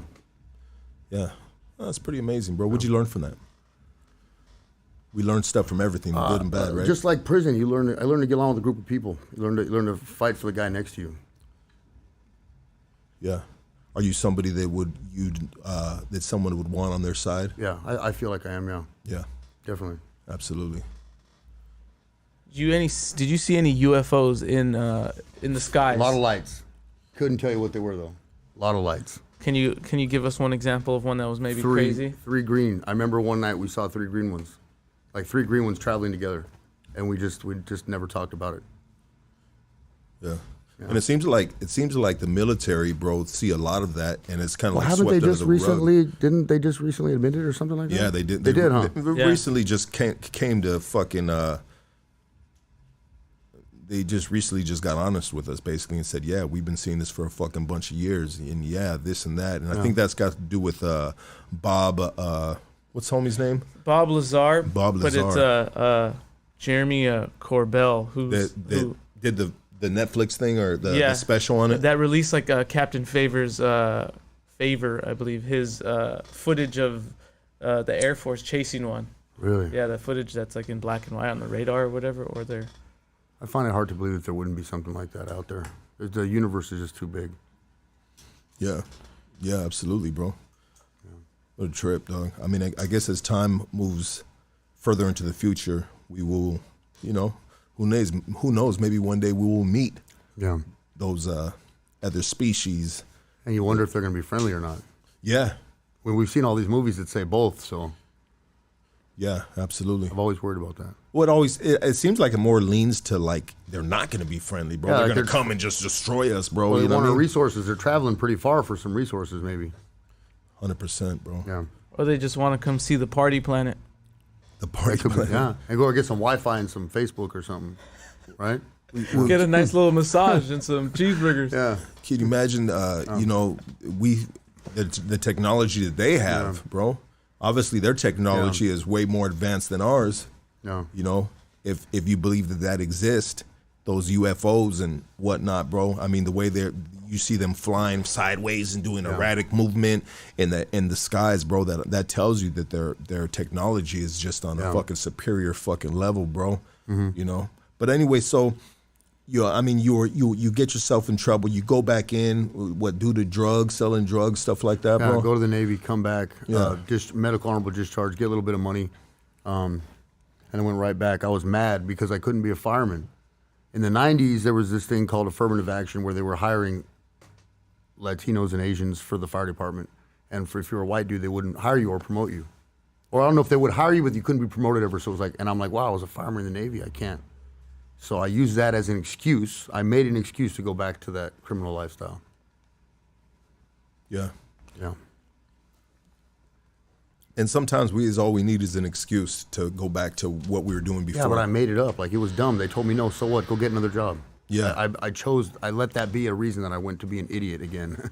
I play it back in my head. I play the tape forwards and backwards all the time. Well, it's just something that you knew. It was something that it was something just like, you know, it was a part of your life, bro. Yeah. You know, it was a part of your life. It was embedded in you, bro. You know what I mean? So it was just something easy just to fall back on. Yeah. You know, so it makes sense, and I get what you're saying about, hey, I played this back and forth. Like, why the fuck did I end up making this decision instead of maybe getting another job? Yeah. But sometimes it's just easy to fucking, when you take a blow, bro, to fall back to what you were doing before, and it could potentially not, you know, being good shit, dog, you know? Yeah. And I've done that 100 fucking times, dog. I just needed a fucking excuse, dog, of not to do good, dog. Okay, Yeah. well, fuck you then, Yeah, dog. that's a You good know way what I to mean? put it. I needed an excuse to not do good. Yeah.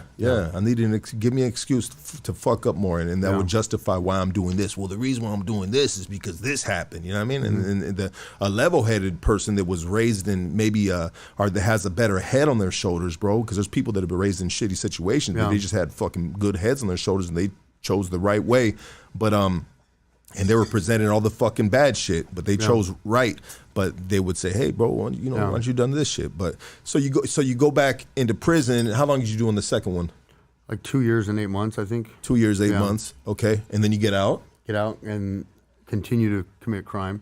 Yeah, And I mean, I was out 98 days. The 98th day I was back in custody, and that was the last time. That was the long one. Then you did the long one, the 12 years. Yeah. Yeah.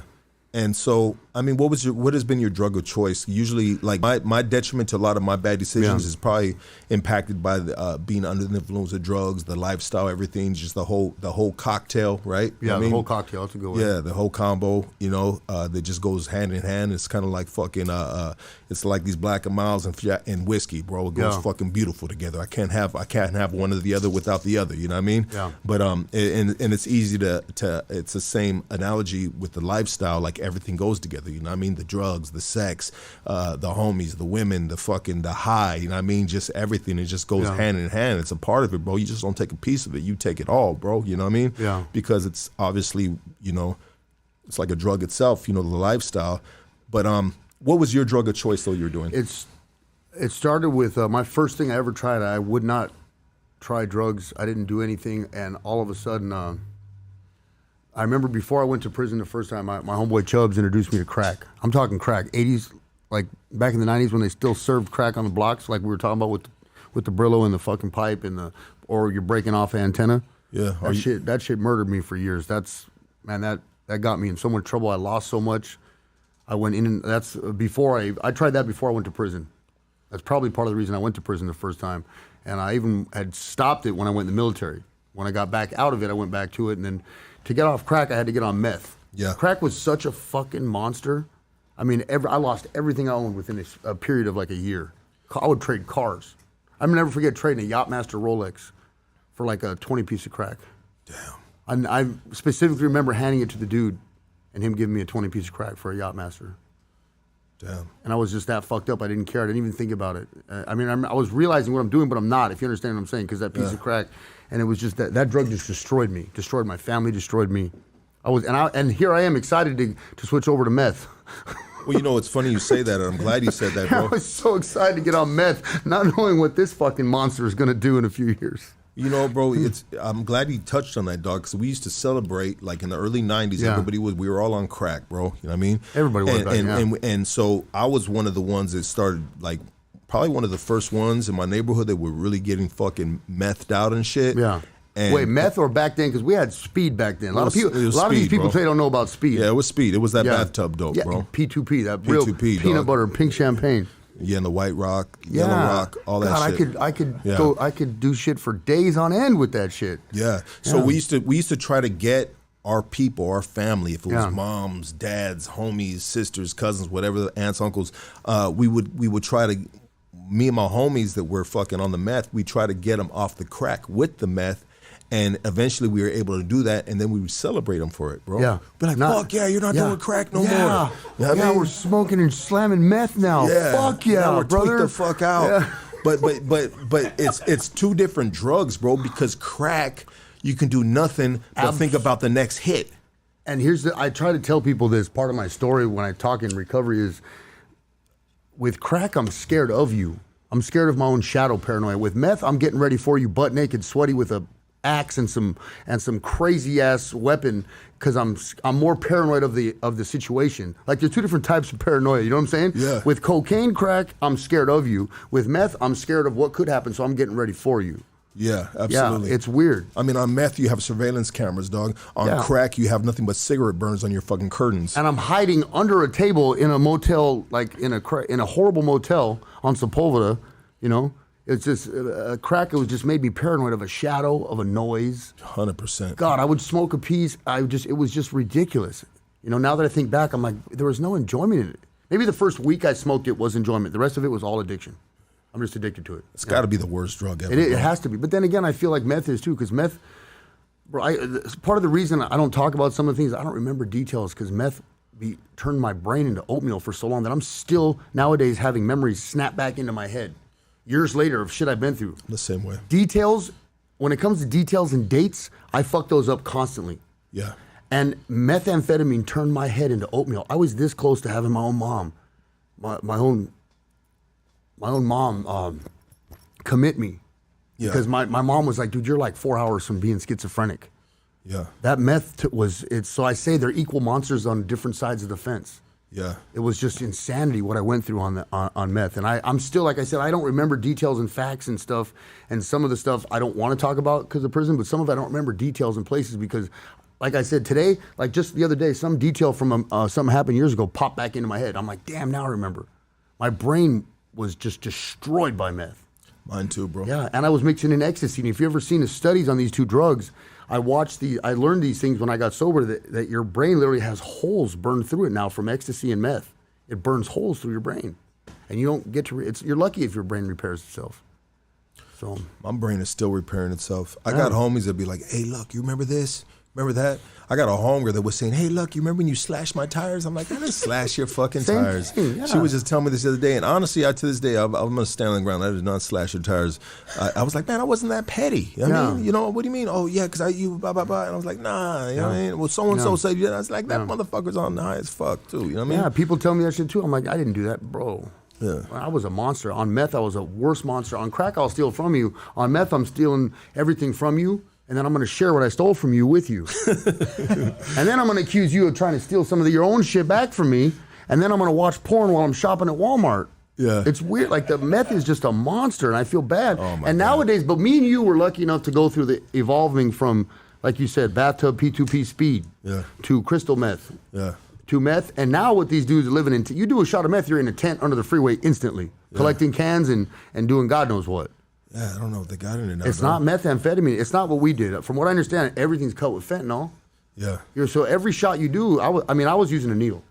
I'm not embarrassed to say. So like everything you do, you're like 1 second from dying too. That fentanyl's no joke. Damn, you're taking that shit to a whole nother level. Then, I went straight quick from smoking crack to injecting methamphetamine. I went from a pipe to a needle immediately. Damn. Yeah, it's a ride. It's a one hell of a ride. Yeah, bro.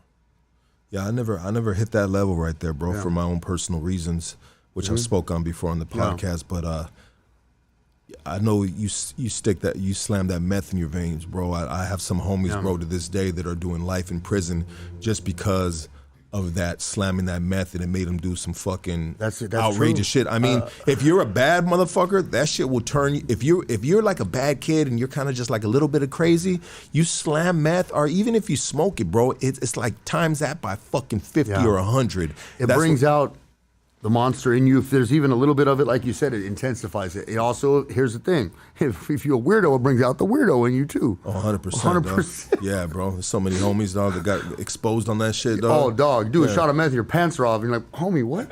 Yeah. Like, please, dog. And they try to say, oh, it's the meth. No, it was always there, my boy. You just got caught right now.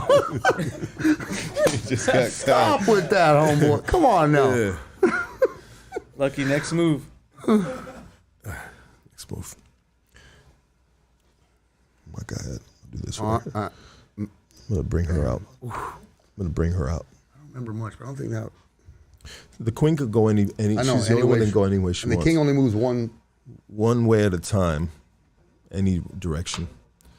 Yeah. So you go back in for the 12 years, bro. Yeah. I mean, how was that ride right there, bro? It was hard. It was good. It was scary. I don't like to talk about prison because I don't think it's right, but I'll say a few things like I saw some things that you can't unsee, some things that are scary. I've seen some people make wrong choices and get extremely hurt, and I've also seen a lot of good stuff. You know, people talk about war stories and bad things, but you want to know the friendships I've made from prison? Yeah. Man, from here to Watts, from here to fucking, like, even we were making fun of the IE, but I could go into some of them graveyard crib. I got homies from so many different hoods, white, black, Mexican, it doesn't matter, natives, Asians. Yeah. I've made some friendships that will last lifetimes. And at the end of the day, when you're in a catch in the prison, I'm gonna tell you right now, you'd be surprised. Might not even be your own people that get your back. I've had some good things happen. I've made some of the best friends I've ever made.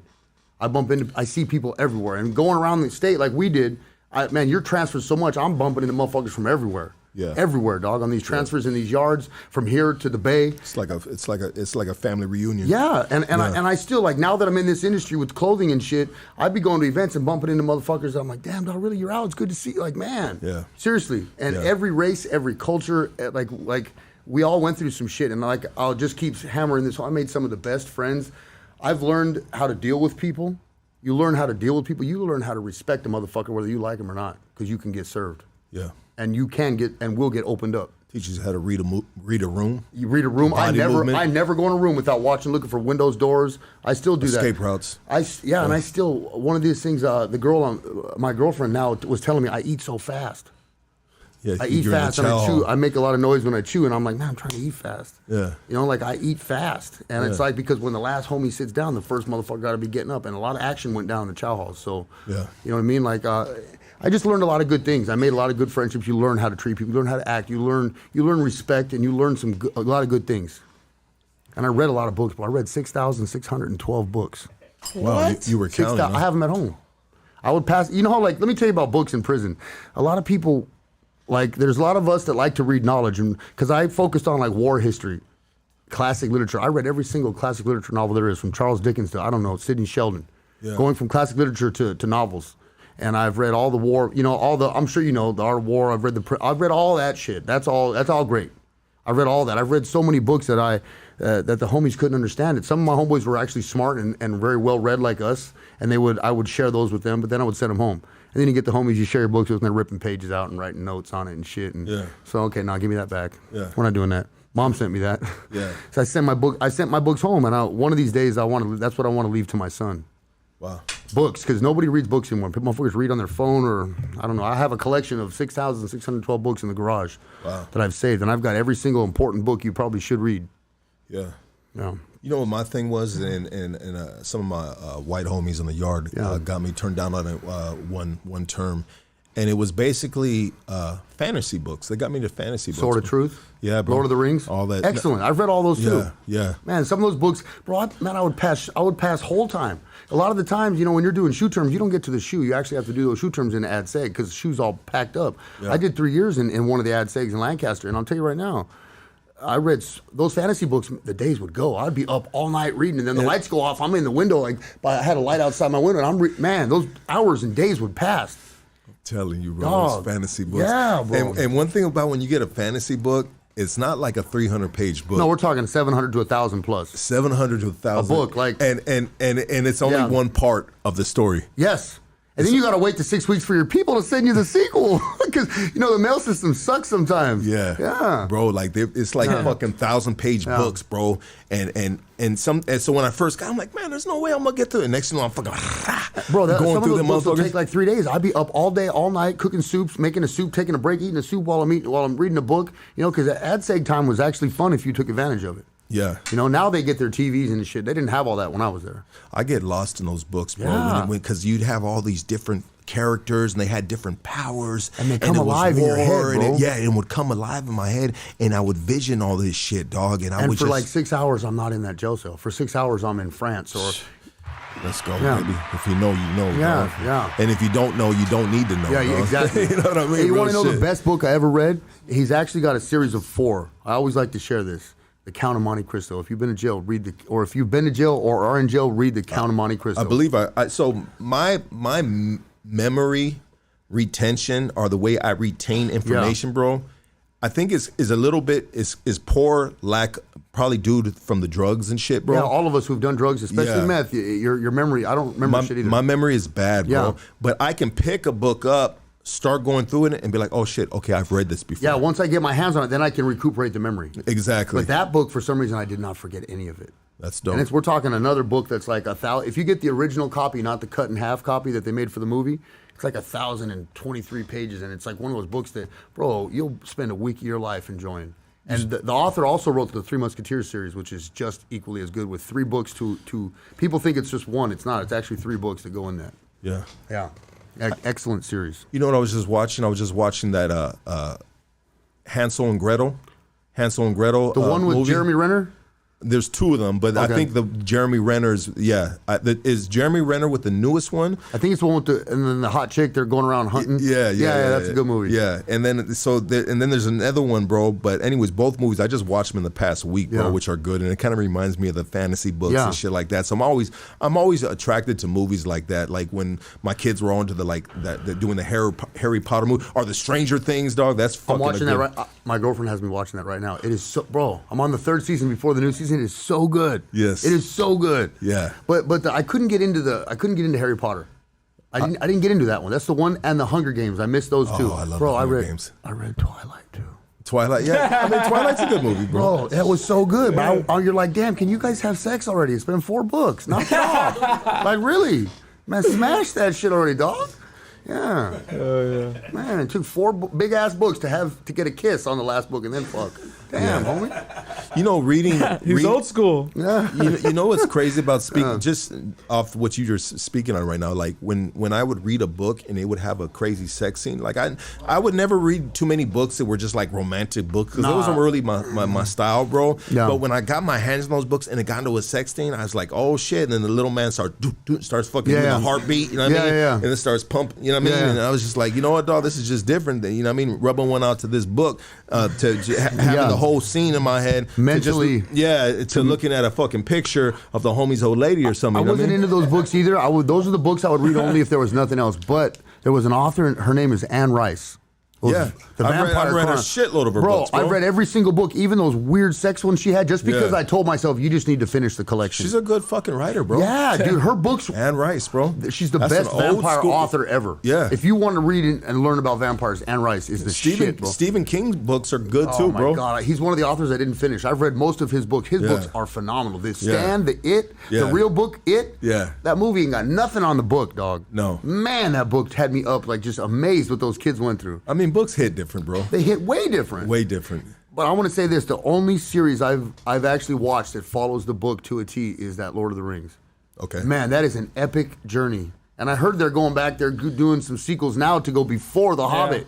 Yeah, they I'm are. so excited for I that. said that. Yeah. Yeah. Yeah, that was a great series, book and movie. It did not let down. Maybe if they put that movie out, you'll be like some of those nerds and shit, dressed up and shit, going to the movie theater. Hey, look at these fools right here. Yeah, I might. Like, what are you, a gangster hobbit? You know? I mean, I kind of do that with Star Wars sometimes. Oh, do you, Yeah, bro? I'm a Star Wars nerd. Despite all the gang tattoos and recovery, I'm huge into Star Wars. That's got to be hilarious for those people at Comic-Con or whatever you call that place. See you pop I mean, up. I've got Hey, two you can pull Boba him Fett as Darth tattoos. Vader.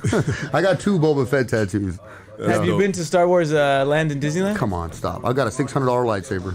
Damn. Yeah. What does that look like? A $600 lightsaber, It bro? sounds cool, it looks cool. It's what you would expect for $600. Fuck. Disney did not let down on that angle. God damn. Yeah. Is that? I mean, is it? It's made well, bro. Yeah. Like metal. And They have this kit too you can buy where you actually assemble it like the Jedis did, from the crystal to pick your color to all of that. Yeah, yeah.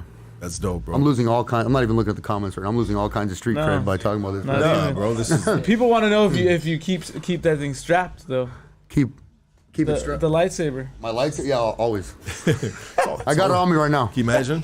This fool fucking goes to a trunk and pulls out a lightsaber, dog. It's like, okay, motherfucker. man. That'd be pretty serious. Yeah, it That's would be, gonna huh? fuck me up. Yeah, Fuck yeah, I got a dog. blue. My favorite color blue, so I got a blue one. Yeah, That's dope, bro. Yeah. So you do the 12 years, bro. yeah. And I mean, you get out, bro. What's your mind state? I mean, what are you thinking? I had to go through the high control parole, and I came home hooked on heroin. See, before we left prison, we had a no speed policy in the joint, but none of us listened to it. I was hooked on speed. I got myself speed. You can understand why the homies would have a no speed policy. You could sell it, but you couldn't do it.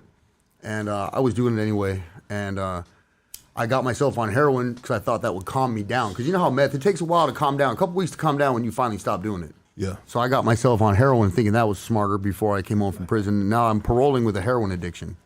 Not realizing how serious, wasn't really realizing how serious that was. So I came home from prison with that much time. I mean, I washed my boxers in the sink. Yeah. I wore shower shoes in the house. I programmed like I was still in prison. I was only on level 4, so you can imagine, you understand what I'm saying. That program level was serious. Like you can't roll a queen size bed up, but if I could, I would have rolled my mattress up. You know what I mean? Yeah. I had in the morning by like 7 a.m. I had to have a couple Folgers with some stupid ass powdered creamer. God forbid I take advantage of all the worldly benefits that are out here, like liquid almond roca and shit. No, I'm like French vanilla. Got my Folgers. My mom's like, "What's wrong with you?" You know what I mean? And my girl trips to this day, bro. If you go to my house and you look at my kitchen counter, there's powdered creamer right there, dog. I and still that's just fuck with it. I've never let it go, bro. yeah, Folgers too. I was telling someone recently they think Folgers sucks. I'm like, dog, I'll go back to UBAM, my boy, instant. Yeah. You know what I mean? Well, with one thing with Folgers, bro, is if you put a whole lot of that bitch on there, It dog, doesn't let down. Yeah, you got that motherfucking. Bro, I'll take a shit and I'm up for the day, smooth. Yeah. It's a done deal. By 7:15, I'm in the bathroom. My day's ready. Hit the shower. I'm good. You know. But yeah, so I had PTSD, shell shock, major from program. I could not unprogram.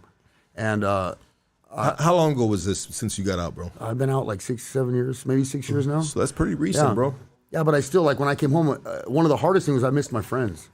I came home pretty lonely. I missed my boys. You know, like I've said, I want to keep hammering this part home. You make some good relationships in there. Yeah. Nothing gay. And that's another myth I wanted to that's the only thing I wanted to talk about. I heard some stuff on some of these shows, like, that shit doesn't really happen on our level 4s with homies and us. It doesn't go down under any circumstance. Well, if you so get- some of these dudes get on these podcasts and say that, oh, I'll rape you. Homie, that you wouldn't fly at all. Yeah. You would be attacked by numerous people. That think- doesn't go down. I think that was just like 60s, 70s, Maybe 80s type of because shit, bro. that is a no-no for our people at all. We don't do that. We don't tolerate it. Anyways, other than that, I you miss your friends. I miss my friends because you build solid relationships with men. Like, I had boys I'd walk the yard with, boys that I would read with, boys that, you know, I tell people there's kind of 2 groups of people. You got people that get involved in violence and gamble, and you got people that get involved in the violence and read and but then everybody does drugs. But I was one of the ones that read and got involved in violence and politics. So like I came home and I had boys I would read with, boys I would hang out with. I missed them. It was lonely. You know, I didn't, we all got tattoos. Me and my group of brothers got tattoos of what we all missed in jail. You'd be surprised what a motherfucker will tell you they miss when they're in prison. It's not really what people are going to think. I got some bacon tattooed on my kneecap because I miss bacon. You know, you don't get bacon. You buy the pre-cooked bacon in the box in the packages, but you're not getting some fried bacon from mom. So I got some bacon on my knee. My other boy got some Herbal Essence conditioner. I'm like, what the fuck? He got it tattooed on his arm, yeah. And I'm like, what do you want, my boy? What's going on? And he's like, bro, when my girl would get out of the shower, she used to use that every day. And he would cry. And he'd be like, my whole bathroom smelled like Hawaii. He goes, I don't miss having sex with her. I just miss that smell of her when she would get out the shower. And she had been left him and cheated on him, but he just still, that memory was so strong for him. And it was amazing, like to see that and feel that with him. You know what I mean? That's interesting. Bacon, Herbal Essence. My other boy got, I think he got one of his kids' toys on him. But like a lot of the things that people think are not, like nobody got pussy on him, because pussy comes and goes. You don't miss that. There's certain specific things you miss when you're gone that long. You know? Yeah. I've always told people too, like I have a switch in my head. Yeah. And when I get busted, bro, I hit that switch, dog. And instantly. And I'm no longer thinking about that. Like, don't get it twisted. Like, you know what I mean? They do call me jackhammer hands, dog. And when it's time to go, baby, I go in there, dog. You know what I mean? But, you know, but at the end of the day, bro, I'm just not like, fucking fiending for it. I'm just like, in my head, it's gone. Is all I have is this guy, this guy. You have Jill. Her name's Jill. You trained yourself. That happens a minute. Once the handcuffs are on, my brain is like, damn, all right. I gotta. Okay, I'm getting in the fuck. I'll hit the fucking holding cell. I'll make a call to this person. Someone will pick up my car. I know what to do when I hit the fucking tank. Get with so and so. You know what I mean? Like we go into that mode immediately. For me, once handcuffs are on, even if I'm just being detained for a second, I go, bam, I'm making my plan. Survival jail mode. It's sad. Right? Yeah. Yeah, but I missed my friends, bro. I missed a group of guys, and I came home with PTSD, sad, and I came home also heavily hooked on heroin. And before we get back into that, I want to say the reason why something you spoke on. The reason why the homies aren't supposedly not allowed to be doing meth is because a lot of them lose their mind in that cell, and they do something that could potentially take down the whole Ronfla, get themselves in trouble, get somebody. Because your behavior is erratic on crystal methamphetamine. Yeah. At least on heroin, you're down, like you're just relaxed a little bit, so to speak. But on heroin, your behavior is erratic, so you're not reliable. And you're a potential hand grenade for the group, whether it be homies, whites, blacks, it doesn't matter. Exactly. Yeah, you're a liability. And there's been a lot of homies that have locked it up and done some stupid ass. That angle too. That's a great decisions from being fucking tweaked the fuck out and losing their mind in a cell. Can you imagine getting tweaked out in a fucking closet? Imagine doing all that in a closet with no pornographic materials, no coloring book, no nothing to project on or do anything. Because the point of that drug is weirdness and like doing activities. Yeah. So if you have nothing to do and you're locked in a cell, man, that's a dynamite. Yeah, for some.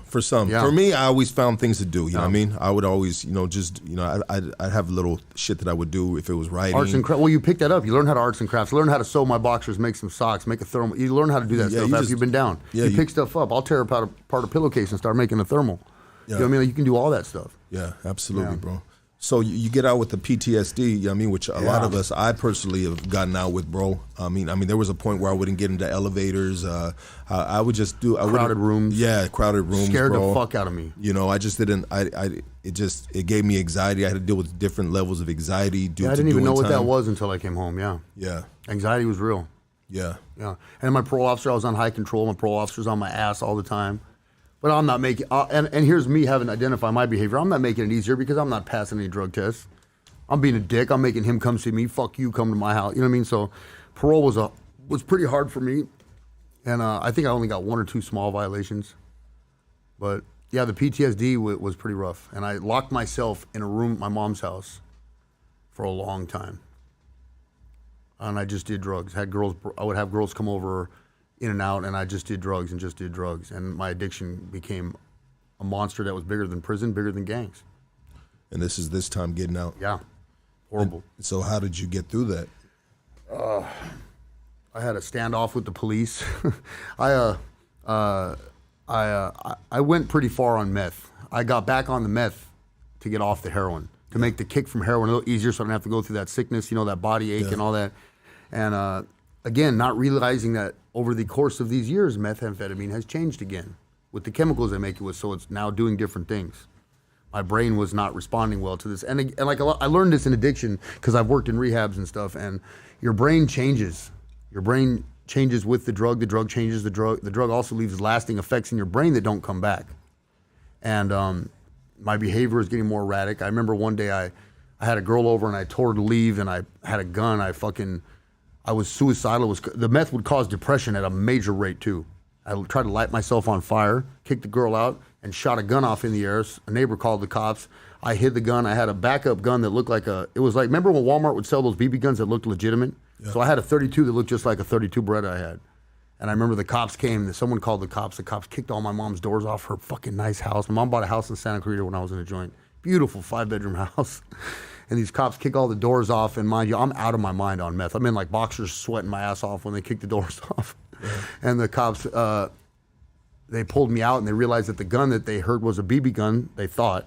So they just booked me for a BB gun and sent me to the psych hospital and kicked me out. Yeah. And I went right back to fucking doing meth. I came out, I remember took a bus home to my mom's house. And at this point, I'm going through a process of I'm taking over my mom's house. Yeah. My parents were so scared of my behavior that they literally moved downstairs and stayed downstairs in their own house. Damn. My dogs were scared. And then they went from gradually living downstairs to living in the living room where there was no doors where they could see every angle. Damn. My addiction got horrible. Horrible. And I didn't know, like for me, meth was a bigger monster than heroin. Huge. I mean, I couldn't stop it to save my life, and it was just making my life and my behavior just insane. And I would not get sucked up on meth. I would stay decent sized.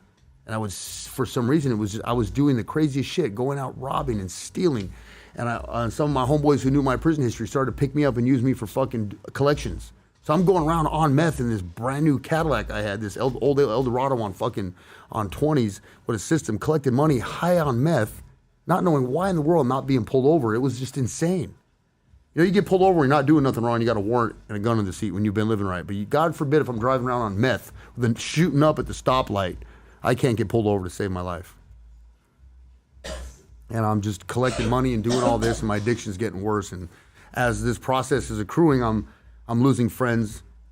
I'm no longer reliable. I'm losing connections. My family's getting upset. I destroyed my parents' $1 million home and turned it into a trap house. The second story of my parents' home looked like a trap house. Graffiti on the walls. I thought I was Tim the Tool Man, Tweaker Taylor. I'm remodeling a house, thinking I'm upgrading it. The fucking floorboards were, I turned this house, I'm thinking I'm doing some damn thing. There's fucking bandsaws going at 3 a.m. Neighbors are complaining. You know, at this point in time, they have these apps that go to all the Facebooks and Instagram, let you know when your neighbors are acting up. What's it called, Nextdoor or something? My community has apps where all the neighbors are in communication. You ought to see what they would. I got bandsaws, I'm hammering, I'm upgrading, building perches and fucking patios at 3 a.m. I got a tool belt on over some boxers and some Doc Martens. I look stupid. And I'm remodeling this house like I know what time it is. And I'm like 3 a.m. going down, hey mom, where are the nails at? She's like, it's 3 a.m. Like I feel for my poor parents. And this house was just destroyed. Like God bless my parents for not just having me committed and having me arrested, you know? And I remember one night I got in a fight with my dad. I hit him from behind for absolutely no reason. The meth was causing a psychosis where I would assume you were doing something. I would assume you're fucking my old lady. Mind you, I don't even have an old lady at this point. No one wants to talk to me. Yeah. I don't even have a puppy at this point. I don't have a dog at this point. But I'm in my head making these scenarios up. When I fought my dad, I hit him with an alarm clock. We got in this fist fight just, again, over some fantasy that my brain told me was happening because of meth. And that's why I was telling you, the fact that he still goes to Top Gun with me, if he wants me to wear a parka, I'll wear a parka. You know what I mean? Whatever you want, Dad, I got you. It's crazy, bro, about what the meth will do to you, bro, in regards to like just making you think the most fucking outlandish. Bro, it's my dad. Shit. My dad's. I remember he's like, I'm married to your mom. Why would I? You don't even have a girlfriend. He goes, you haven't had a girlfriend in months. What are you talking about? I'm like, nah, Dad, you were just out in the yard with her. He's looking at me like, man, get some sleep, and then let's get you some help. Yeah. You know. Meth, fuck that shit. You know, and as much as we kind of snicker about these stories, laugh a little bit about it. I have to because it's foul. It's just it's real, bro, and it's crazy, bro, that you were able to get from that state of mind to where you're at now, bro. Like where are we at now, bro? I see you doing really good for yourself, brother. I busted my ass to cover tattoos, get rid of tattoos. Well, let's back it up a little. How did we get? So how did you eventually start sobering up, bro? I was scared, bro. I was sitting in a dark room that I had destroyed on the second story of this house, and it wasn't getting any better. You know, you get to a point where I'm slamming full needles, full of fucking dope. I'm not getting high really much anymore. I'm just going straight into the insanity phase. Yeah. You know, doing speed, you used to grow, just like doing cocaine, you go through the maybe, you go through the horny phase, the sex phase, to the project. I like to call it, like, I keep it gangster. I'll smoke some crack or do a shot of speed, and I'll go through the watch porn phase or the jack off phase, and then you go into the project phase. Yeah. And then I evolve into the I'm gonna rob you phase. Yeah. You know what I mean? Like, these are what these drugs do. You go on these weird journeys. Yeah, well, whatever you get infatuated with, Yeah. your mind you go full force on it. You do a shot of speed, you get horny, and then the horniness wears off. I get excited and energetic. So then I'm building I'm working on a 78 Impala for absolutely no reason at 4 in the morning that never gets finished. And then I'm at Walmart because I need some mythological parts for this Impala that we all know is never going to run. Mythological You know what I mean? parts. Yeah. Floor really, mats. yeah, I need some custom floor mats at 3 in the morning at Walmart. Yeah. But I'm at Walmart and I'm stealing Dickies and shit from Walmart and high socks because I'm that fool, and I'm stealing all this shit, wife beaters and shit, and you never get nowhere on meth. You just go from one project to another, and nothing's ever been finished. So you're the reason why they lock up the Dickies now, huh? Yes. Yeah. And the Hanes long socks too. That's me. And the wife beaters. That's me. It's my fault. Wife beaters. I just went and got some wife beaters yesterday, bro, and I had to fucking press the button at Walmart.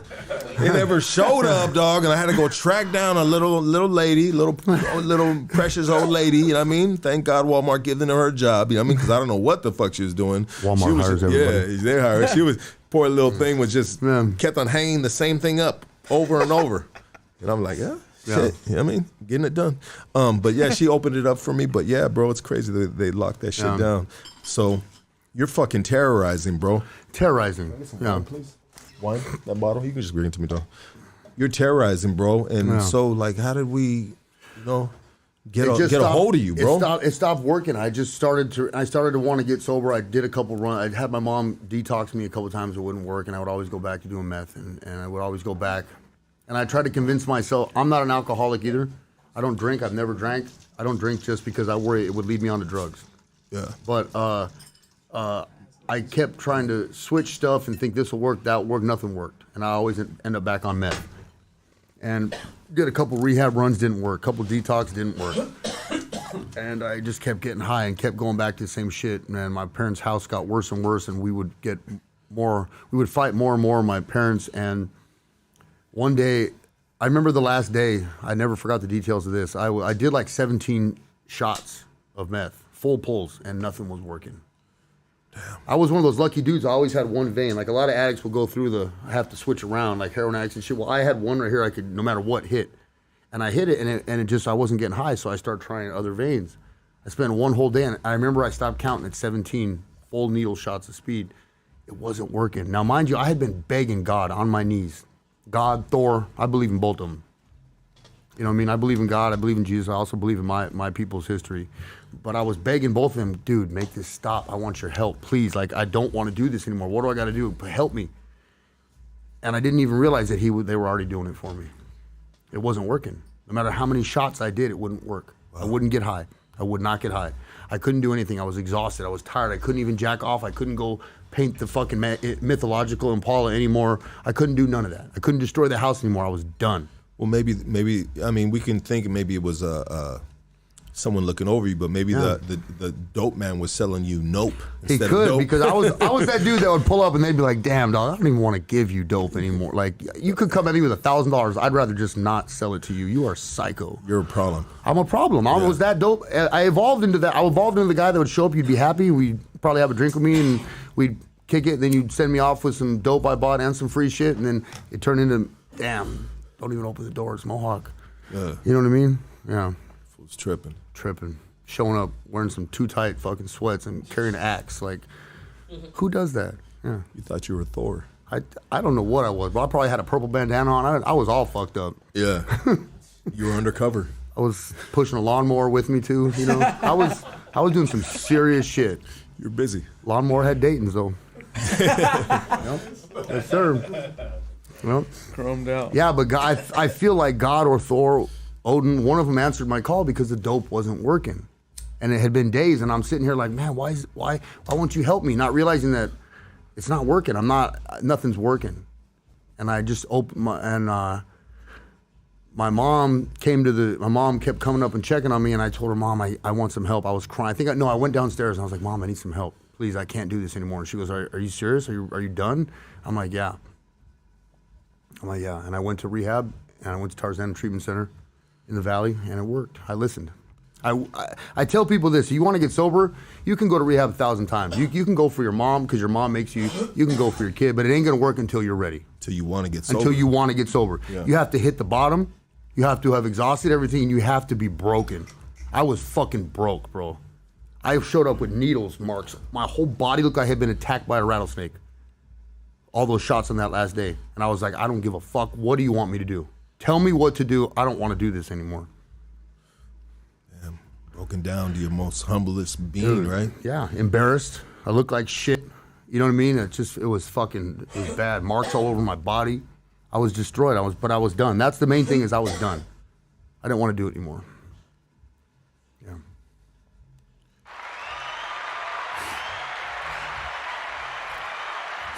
I've been there, brother. I've been there, dog. Yeah. I've been there, and it's tough. Allergies? You get a little emotional about this? I might have got a little emotional thinking about my mom. Yeah. Yeah, you put it through hell, dog. Yeah, I put it through hell. Shout out to your mom, dog. Is she She watching? and she drove me to rehab, and continued to help support me as long as I got sober. And she almost died this year, and I made it sure I told her a point. I would stay sober no matter what if she went, because she's at that age too, you know. Yeah. So. Shout out to your mom. Shout out to you, dog, for making changing your life, brother. Yeah. I mean, the one thing we promote right here is changing lives, bro, not taking lives. Yeah. You know? Yeah, we have some crazy content here sometimes. Sometimes we're fucking buck wild, but at the end of the day, we have one mission right here at the Hoodstocks, bro. And this is to share these stories, but at the end of the day, to promote change, bro. Yeah. You know what I mean? Because, I mean, sometimes not everybody's going to be vulnerable enough and be brave enough to come on a platform like this and share your most ugliest fucking stories, bro. Yeah. You know? And it takes a man, bro, to do what you're doing right now. So I applaud you on that, brother, Thank for you. coming and sharing this. So you go through these, you go to the Tarzana Treatment Center, and you wanted it. You wanted to change. What was the process in that? Like, how long did it take? What did they put you through? It was detox, and detox was like 12 days. And then you go into regular rehab, which is like 90 days to 60 days to 90 days, and you're in groups all day, and you have a chore. You have it like in a 6-man room. A lot of these people like to go to these little fancy rehabs where it's like in mansions and they feed you and cater to you. That doesn't work. You have to be humble enough that you're gonna contribute and go to groups and learn. And like I did that for about 8 hours a day. And then at the end of our group day, we go to a meeting outside. We go to an Alcoholics or Narcotics Anonymous meeting. We're driven to outside as a group. Then we come back, fall asleep, do it all over again. Lucky enough to have Sundays and Saturdays off. Our family could visit you. That was about 60 to 90 days. And I went into a sober living after that in Chatsworth. And I did all my steps. I've done my steps. I've done them 3 times. I'm on my 4th time now.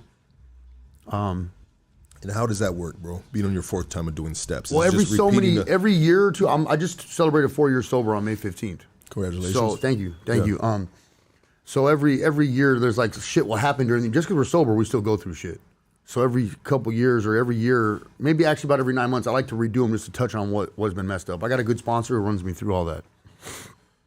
And so when you have a sponsor, is that key to sobriety? A lot of different things work for different people. For me, yeah, it's key. I would recommend it, yeah. Someone who's gone through it and someone who's similar to yourself. Similar to yourself, Well, yeah. one of Someone my- that you're going to respect. My sponsor is one of my homeboys from my area who's actually from the same organization as me, and we both decided to quit and get sober. And so like we hit like immediately, damn, if you can do it, dog, Yeah. teach me how the fuck you did it. Yeah, his name's Garrett, yeah. Shout out to Garrett. Yeah. Absolutely. Yeah. And so you've been able to give back as well. Is that correct? Yeah, I've had a couple sponsees over the years. I have one right now myself that I'm working with, and it's actually very pertinent, very important for you to stay sober. You got to give it back. Now, sometimes giving it back, like I use Instagram as a huge platform. I help and talk to so many people all night long, different countries, everywhere. They message me if you want to talk about recovery. If I can help you, I got you. Absolutely. You know what I mean? Instagram has really opened up that door to help people in recovery. Yeah. Yeah. That's good. And I make sure it's known on my page too. It says sober. I promote sobriety. No disrespect to anybody else who's doing anything. Just for myself. Yeah. So for me, bro, sometimes 100% sobriety is hard for me, bro. Yeah. You know what I mean? Because I have the way my brain is wired and the way I'm just created as a person, bro. I have I'm a very creative person, so I need these outlets, and sometimes I need, even in my sobriety, I need to escape my reality sometimes. And I need to just, like, if it's just a cup of wine, or if it's you know, a black and mild, some whiskey, some shrooms, which I usually do it on I microdose them, bro. You know what I mean? And that helps. That's been proven through science, and one day it's going to be on our fucking shelves at Target and everywhere else, bro. But that helps me. That has helped me with my anxiety. I mean, when I microdose, bro, the next day, the night I go to sleep, I'll have the craziest, deepest dreams, the deepest sleep, and I'll wake up with the most, like, I'll feel fresh, bro. Like, you just got the best sleep in the world, and and I always feel lighter, bro. So that helps me with my mental health, bro. But with me, I still have what do you call vices, bro? But I don't mind the vices, bro. Like, the vices aren't putting me in jail. Like, I know what I need to stay away from. I got to stay away from certain individuals, and I got to stay away from methamphetamine. I got to stay away from people that are doing those fucking hard drugs and living that lifestyle, bro. I mean, I can rub shoulders with them once in a while and maybe have a conversation if it's on a podcast or so on and so forth. But really, bro, those people aren't involved in my life. No how, no way. They can't come in, bro, because if I let them in, bro, then I'm going to be off doing what the fuck they're doing, dog. You know what I mean? I'm guarded like that as well. Yeah, so I'm very, very careful. I might talk to them on Instagram or through a text or some shit like that, dog. But for you to enter my inner circle, bro, you got to be on the level, bro. Like, when my boys get out, I'll bless them with some money and blah, blah, blah, but you won't see me, dog. You know what I mean? I'll see you when you fucking rise up, bro, and you get where you need to be at.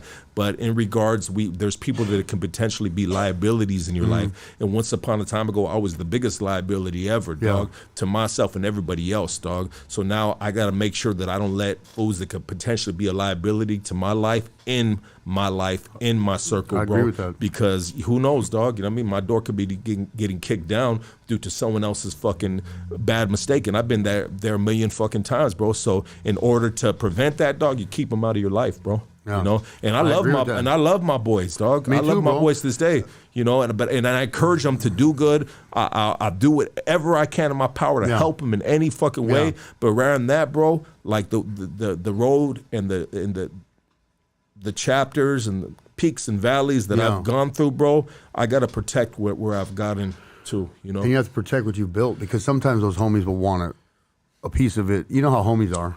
They want a piece of it, or you're not going to help me. It's like, nah, I've worked real hard for that. I do what you do. I do the check-in. You need some help when you get out. I got you. What do you want? Some shoes, some money here? Yeah. Other than that, it's been fun. I'll see you later. Yeah. When you're ready to do something different, call me. Yeah, that's what I do. You want to be on the block? Cool. Well, it's not 1993 anymore, my boy. No, have fun on the block. Yeah. I'm going to be over here.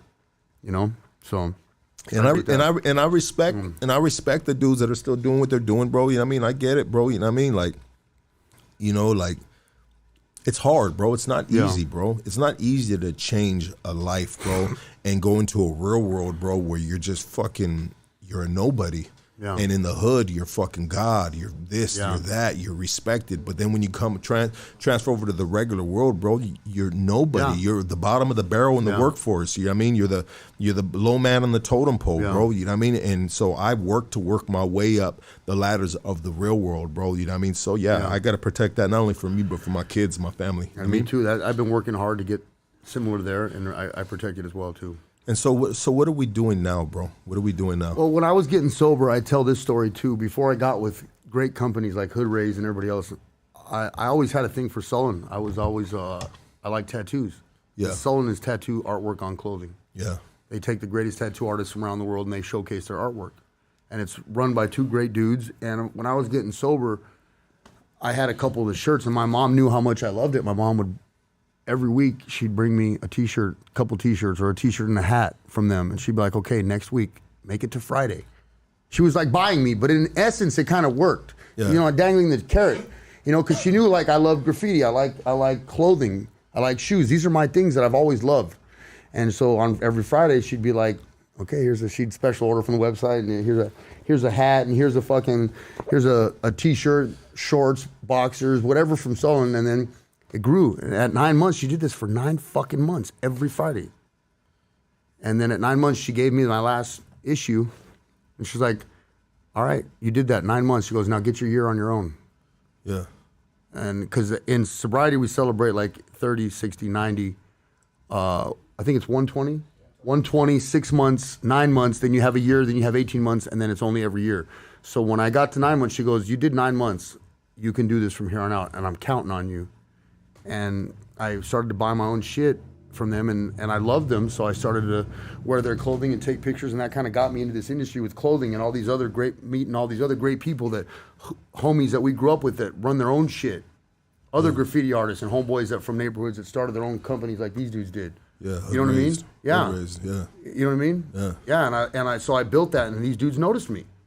This is a pretty fucking big company here. No, I know. Shout out to my boy Caveman. He's out of the Solon camp. Yeah. DJ Caveman, dog. That's right. Yeah, that's my boy right there. Yeah, shout out to all Sullen, all my boys. Hood raised, Sullen, all of them.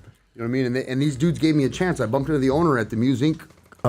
Festival, and I had the tattoo on my face, and he was all nervous because not that he wasn't nervous, but he was like looking at me like, and I walked up and showed him the tattoo, and we hit it off, and I started taking pictures. I went from taking your horrible bathroom selfie, thinking I'm cool. You know what I mean? You're like, you know, you're where you think you're fucking all fucking sexy in the bathroom selfie to I got lucky enough to get noticed for a photo shoot. And now throughout this process, I've also lasered off and removed most of those stupid tattoos from prison, or I fixed them and changed them. Yeah. So now I'm looking pretty normal with better ink. Yeah. And I'm building myself, making myself look better. Now, mind you, this started when I was like 40. So to be our age and getting in this industry is huge. Yeah. You're even being noticed. Yeah. And the fact that I'm a convicted felon who, like it or not, a medical honorable discharge from the Navy with a pension, still, you ain't no decorated veteran. I've got all these strikes already against me. Addict, no guarantee I'm staying sober. This company with 1 million plus followers gave me a shot, put me on as a model. Of 40-something, yeah. Shout out to Solon, baby. Yeah. I mean, they're staying loyal to the soil, dog. You know what I mean? Yeah. And, I mean, when it comes to let's talk about when it comes to this type of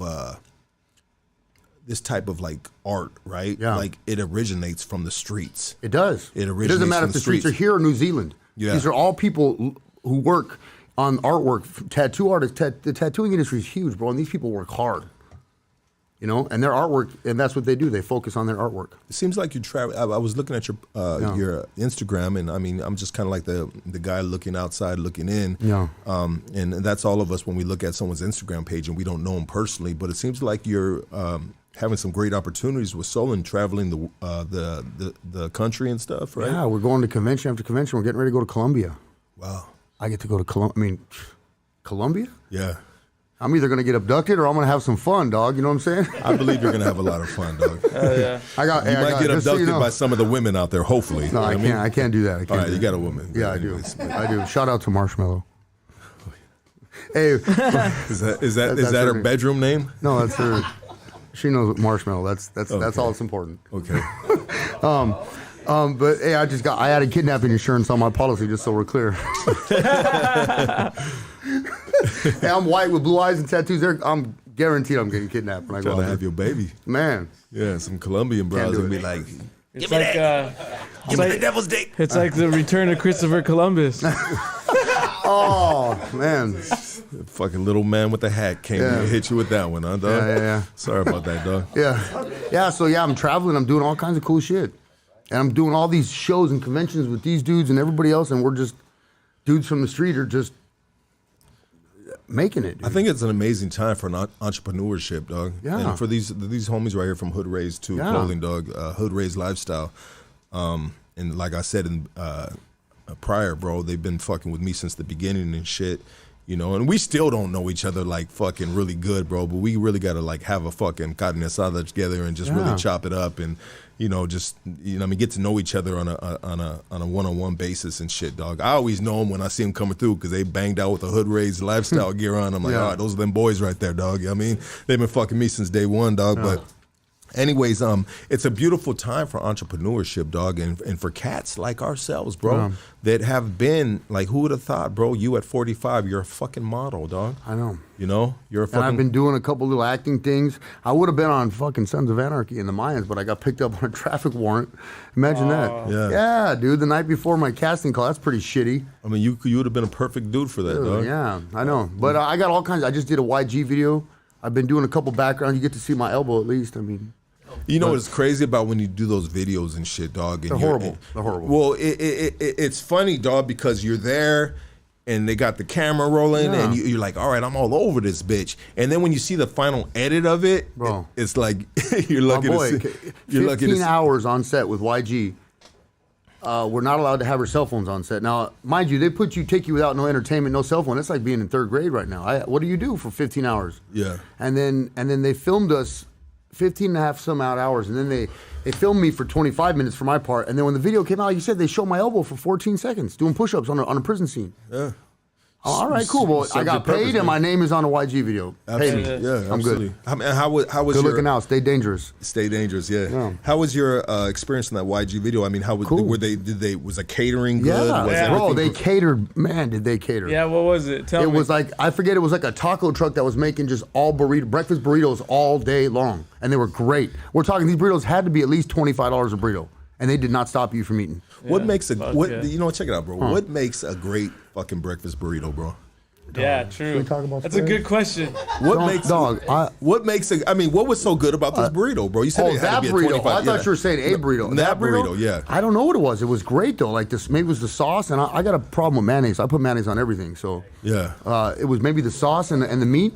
Yeah. And I like rice in my burritos. This shit had everything you could think of. And it just had all the right spices. When you And they bite into wouldn't. that shit, it was This just company like, let you keep eating, so I give YG his credit. I mean, he had to have been paying for that caterer, and that's not cheap. Now YG was cool as fuck, cool as fuck. It's dope. yeah. Were you able to have a little bit of a conversation? No with him? conversation. I mean, we didn't chop it up, but you know, you get the little what's up. So, like, you know, almost like you want to look at me and say, "What's up, Wood?" Yeah. You know. I did a music video with Master P. Oh, cool. In Venice, bro, Yeah. and they had a bunch of shoreline crips. I tripped out when we went to Venice, bro.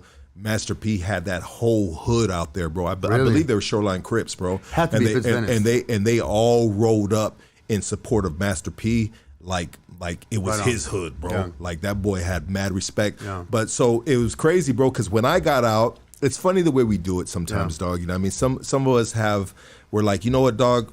We got this image right here. So how can I get out from prison? I want to do good. How can I utilize my look other than growing my hair and I'm trying to look like someone I'm not? Yeah. You know, let me utilize my look. So let me get into some side parts, some acting, some behind. What do they call the dudes just that are like extras, right? Yeah. Extras. How can I get some of the extra work? And there's a lot of. When you live in LA or Southern California, there's a lot of extra work for cats that look like us, bro, because we fit the script. All right, Yeah. cool, rap video. We need a fucking criminal. We need this, that, whatever, dog. You know what I mean? All right, well, it's funny about in LA, when you see movies that were filmed in LA, the majority of the dudes that look like criminals are really criminals. Yeah. These dudes have fucking records, like they're fucking killers. All the ex-killers, extras on everything I've ever done has been like homies and shit that are, some of them are still actively gangbanging too. Some of them are like me, guys that just kind of grew up and let it go a little bit. You know, and I get fit. I play both. They put me in the homie role or standard white boy prison scene. Absolutely. That's all I'm stuck with. Yeah, absolutely, bro. But when I got out the pen this time, bro, I went to an audition and Master P was actually in there. And honestly, like they said, do this, do that. But I was just like, yo, P, what up, dog? Man, I've been fucking with your shit since day one. My boy, you the shit, homie. Ice cream man. Bop, bop, bop, whoa, whoa, whoa. You know what I mean? Because I was into that, nah. Like I was into all that shit. You know what I mean? I'm a motherfucking soldier. Got the fucking tank and the boulders. I mean, I don't know, dog. I'm making up some shit now. You know what I mean? But that was the limit though, the tank, huh? Yeah. You know what I mean? Like, but I was all into that shit, dog. You know what I mean? Because they had a legitimate movement back in the day, dog. And it was just like some gangbang fucking down south New Orleans type of shit, but it resonated with LA because we were just some street fools that, dog, they were about that. They were about that life. But so I got the role, dog, from Master P, probably not by my acting, not what they told me to do, but just by me just being like, yo, P, I chopped it up with him. I said, my boy, you the G. I don't give a fuck, dog, if I get this part. Hey, let me get a picture, dog. Like I did it like that, dog. You went hood on him. Yeah, no, I said, hey, my boy, I don't know if, you know what I mean, blah, blah, blah. You look what I'm looking for, but let me get a picture, dog, because I've been fucking with you since day one. And he was like, hey, my G, you know what I mean? I'm gonna get you. Bop, bop, bop, whoop, whoop, whoop. You know what I mean? With his fucking New Orleans gold in his mouth, lingo and shit. Yeah. And he's a tall motherfucker too. You know what I mean? I'm about 6 feet, dog, you know what I mean? But he's a tall fool, dog. And he got me on, dog. And we did it, bro. And it was funny, dog, because I was supposed to be the dude guarding the trap house with some other dude, right? And and a crack broad was supposed to come up, and I was supposed to serve her the dope. Well, the dude that was on the set, one of the dudes that was running the shit, he gave me real dope, right? He gave me real dope, and I said, hey, he gave me a baggie of some shit. I said, hey, bro, is this shit real right here? And he goes, yeah, fool. I said, my boy, I'm on parole right now, dog. You know what I mean? You know, shit, I can't be, I really can't be holding that shit, dog. You know what I mean? You know? And there was Hoodas going back and forth, and they were a little leery about the Hoodas, dog, because the Hoodas were like, what the fuck's going on, right? Because we're in their neighborhood, like the Shoreline Crips neighborhood. That's and, a rough area. Yeah, dog, and the Hoodas were going back and forth. I was like, my boy, I don't think I can hold this shit, you know what I mean? But I did it anyways, bro. I did it anyways, dog, because sometimes if you put me on the spot, you know what I mean? Through. My old tendencies, you know what I mean? Be like, all right, I gotta do this shit. You know what I mean? So this bro was like, hey, mama, baby, what's up? And she's twerking on me and shit, and I serve her the dope, real dope. You know what I mean? Master P's a G, dog. Master P. Well, didn't he build that off selling crack? He built that whole thing, right? Weren't they drug dealers first? Yeah, no, 100%. That's what it was about. 100%. Master P's a real one, dog. Yeah. And I believe that I could have done more shit with Master P. But back then, bro, like I was just out, bro, and I had originally lasered all my old tattoos off. Like all these tattoos are like new tattoos now, dog. I can tell. I can tell. Bro, your neck, I did the whole forehead already once. Yeah, I lasered everything off, like all the prison shit. And it was just globs of ink, and it was so horrible. It was ugly, dog. You know what I mean? Hey, but that laser fucking sucks. Tell me, bro. I tell people this all the time because I did my whole face once. Fuck. Well, that's your heart if you went through it, because that shit is not. Do my butthole hurt. That's how bad that shit sucks. Laser is, I'm telling you, it ain't for the weak. No. None of that numbing cream works. None of the Novocaine shot. Nothing stops how bad that burn is. And it's over and over. And then it's once every couple weeks. What, 3 to 4 treatments per tattoo? It's on the face? Anywhere. Prison ink gets off easier than professional ink, but it's a few treatments, minimum 5, I would say, for each tattoo. Couldn't imagine how the face. It's horrible. You know what? I started off getting laser. I started off getting laser treatment at Homeboy's Industry in downtown LA.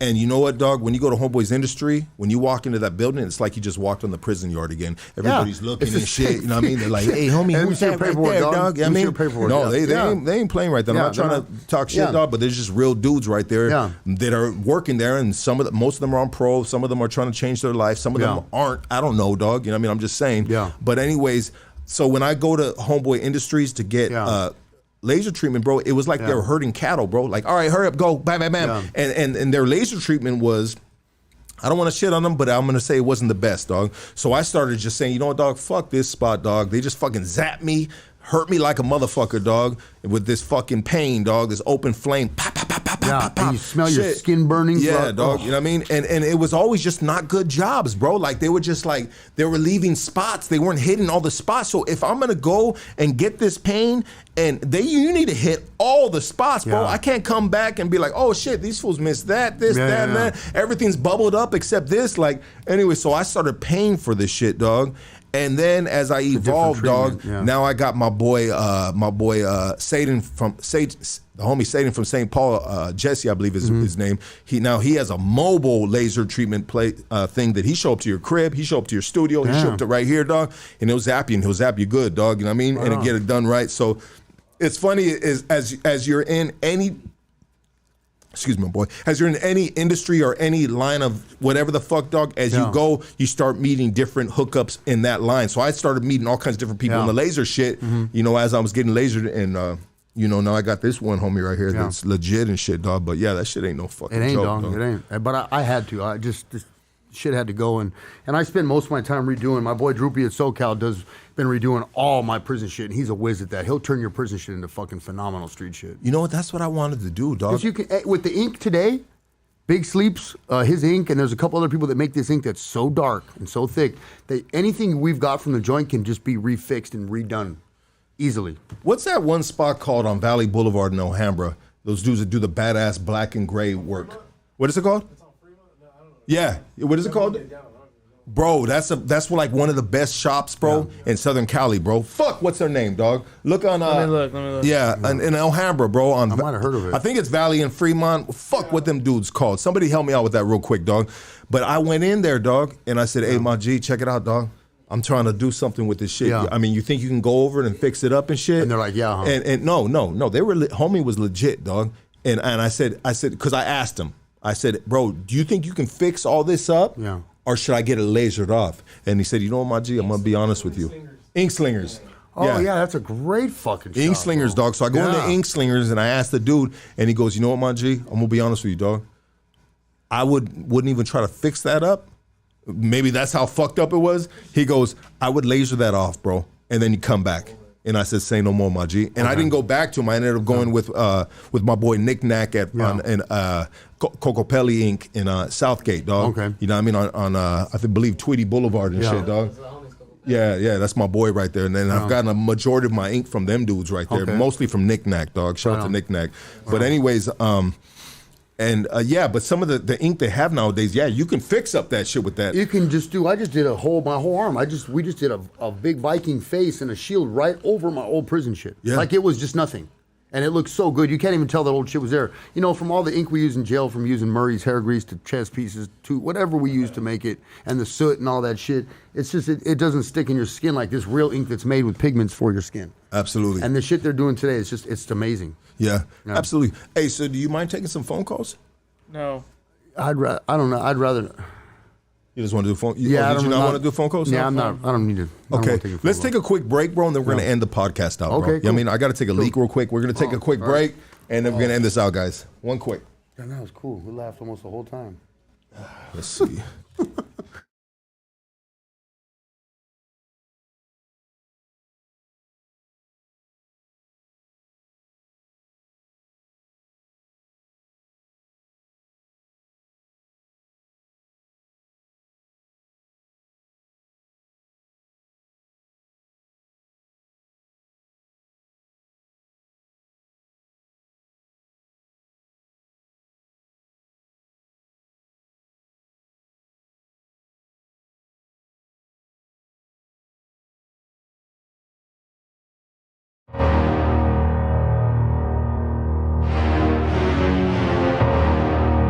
Let the ceremony begin.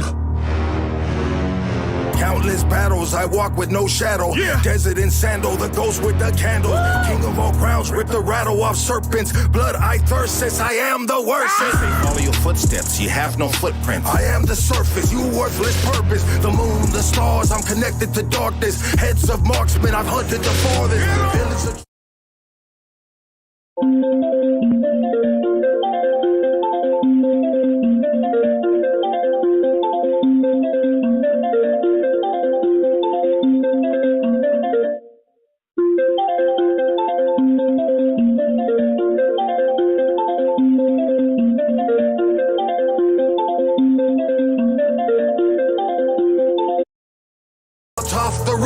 Black Sunday service with Holocaust roots.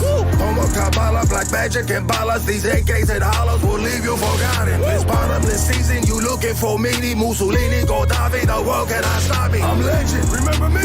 Gifted since birth, you would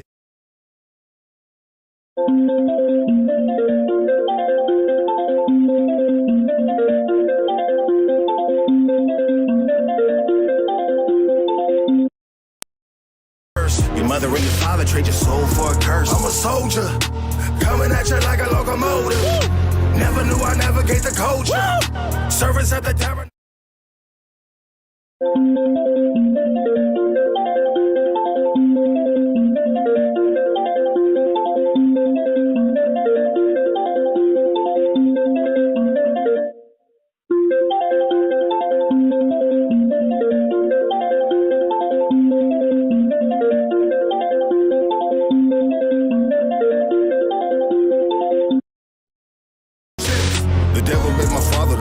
Set beside me. My mother was a slave to 3 witches on the island. Ever cheat death? Ever wake up and can't catch one breath? Master of all right. Nostradamus. I structure the continent, the director of operas. I swing my arms. Okay, so the homie agreed to take some phone calls. You guys want to call? Let's make sure we have some respectful phone calls. And if it's disrespectful, your ass is gonna get blasted, dog. You know what I mean? You know how this shit goes right here at Hoodstocks, dog. We don't sugarcoat shit, dog. You know what I mean? So just out of if you have a legitimate question or legitimate comments on the podcast, dog. Well, matter of fact, let's take this first one right here, baby. Here we go. I haven't even put the phone number, but you motherfuckers got me locked in already. What up, you on Hoodstocks? Hey, Lucky. Yo, what up, doggy? Fuck you, Lucky. I love you too, baby. Yeah, I love you too. That's how we show. Oh, damn. That Damn, was right easy. on. Yeah, you gonna stop? Yeah, that's how we show love right here. That's awesome. Yeah. Let me punch this in real quick, dog.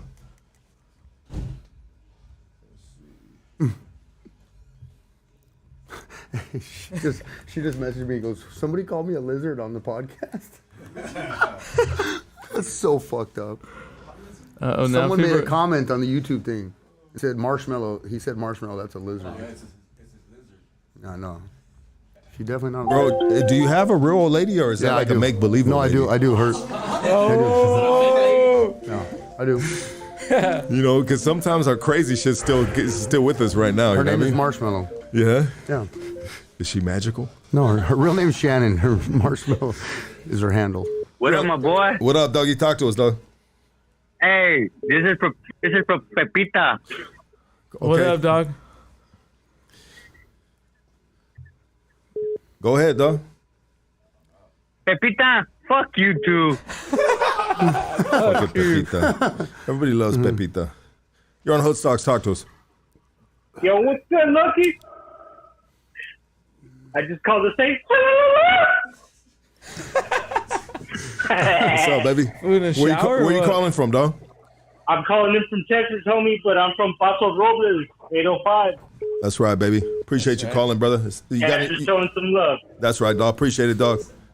Thanks for Hell calling yeah. us while you're on the shitter, dog. All right. All right, dog. Late. You're on Hood Stocks. Talk to us.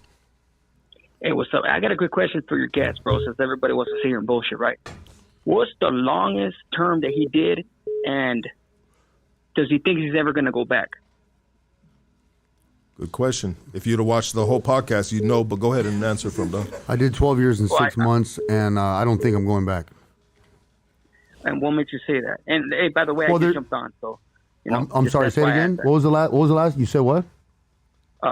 What makes you think you're not going to go back? Well, there's no guarantee ever. Never. I'm just actively working to stay sober, and I stay in touch with the streets, but I don't break the law no more. And I respect both sides of it now. Absolutely.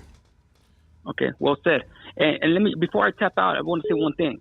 I appreciate your honesty, brother, because me as a recovering addict, Yeah. I could definitely appreciate that, man. Shout out to you and Lucky, man. You guys have a good Hey, night. thank you, brother. You too. Thank you, doggy. Yeah. All right, bro. That's dope. That was dope. You're on Hood Stocks. Talk to us. Lucky. Fuck you, homeboy. Damn, that was it. Hey, so if you guys are tripping, we got a fucking better look on this video now. Hey, because next chess move though, if you could throw it down. Damn. I think Lucky's next. It's on me. I think yeah. Lucky's You're on next, Hood yeah. Stocks. Talk to us. Fuck you, Lucky. Yeah, baby. I love you too, dog. Fuck you too, Mohawk. All right. Gracias. I got you. I got you. If you're calling on no caller ID, you're not going to get through like that. Call with your real number, dog. Don't be a little bitch. Come on, please. I mean, yeah, straight up. Because if you call with no caller ID, it's like, bro, It's kind of like when you got a profile with a picture of a bunny and you're talking all that shit. yeah, Come on. yeah. Don't do that. Don't be that person. Don't dog. be that person. No. You're on Hood Stocks. Talk to us. Yo, is this Hoodstock? Yeah, turn the volume down in the background, my G. Oh, yeah. Hold on. All right, you hear me good? Yes, sir. Yeah. What's up? I'm calling from Kansas City, Missouri, and got a question for the guest. You were talking about traveling and everything with tattoo convention. What's the coolest spot you've been to so far? I just did Orlando. I feel like the coolest one is obviously Golden State for us. That's in Pasadena, but I had a lot of fun in El Paso. It was a smaller convention with a great group of people. El Paso was awesome. Orlando was awesome. We got Ventura next weekend, but I just honestly think El Paso was probably one of the best. Is that the one that they call the West Texas? No, I forget the name of it. The next one is Dallas' Sinners, but the El Paso was. I don't remember the name of it. Oh. I apologize. No, that's all good, man. Yeah. Right on. Y'all have a good night. Thank you. You too, brother. You too. Thank you for calling. No caller Is it called ID. Star City? Star City. Yep. Let me see. Oh shit. Ba. No caller ID. No love. Okay. I think it's your move right now, bro.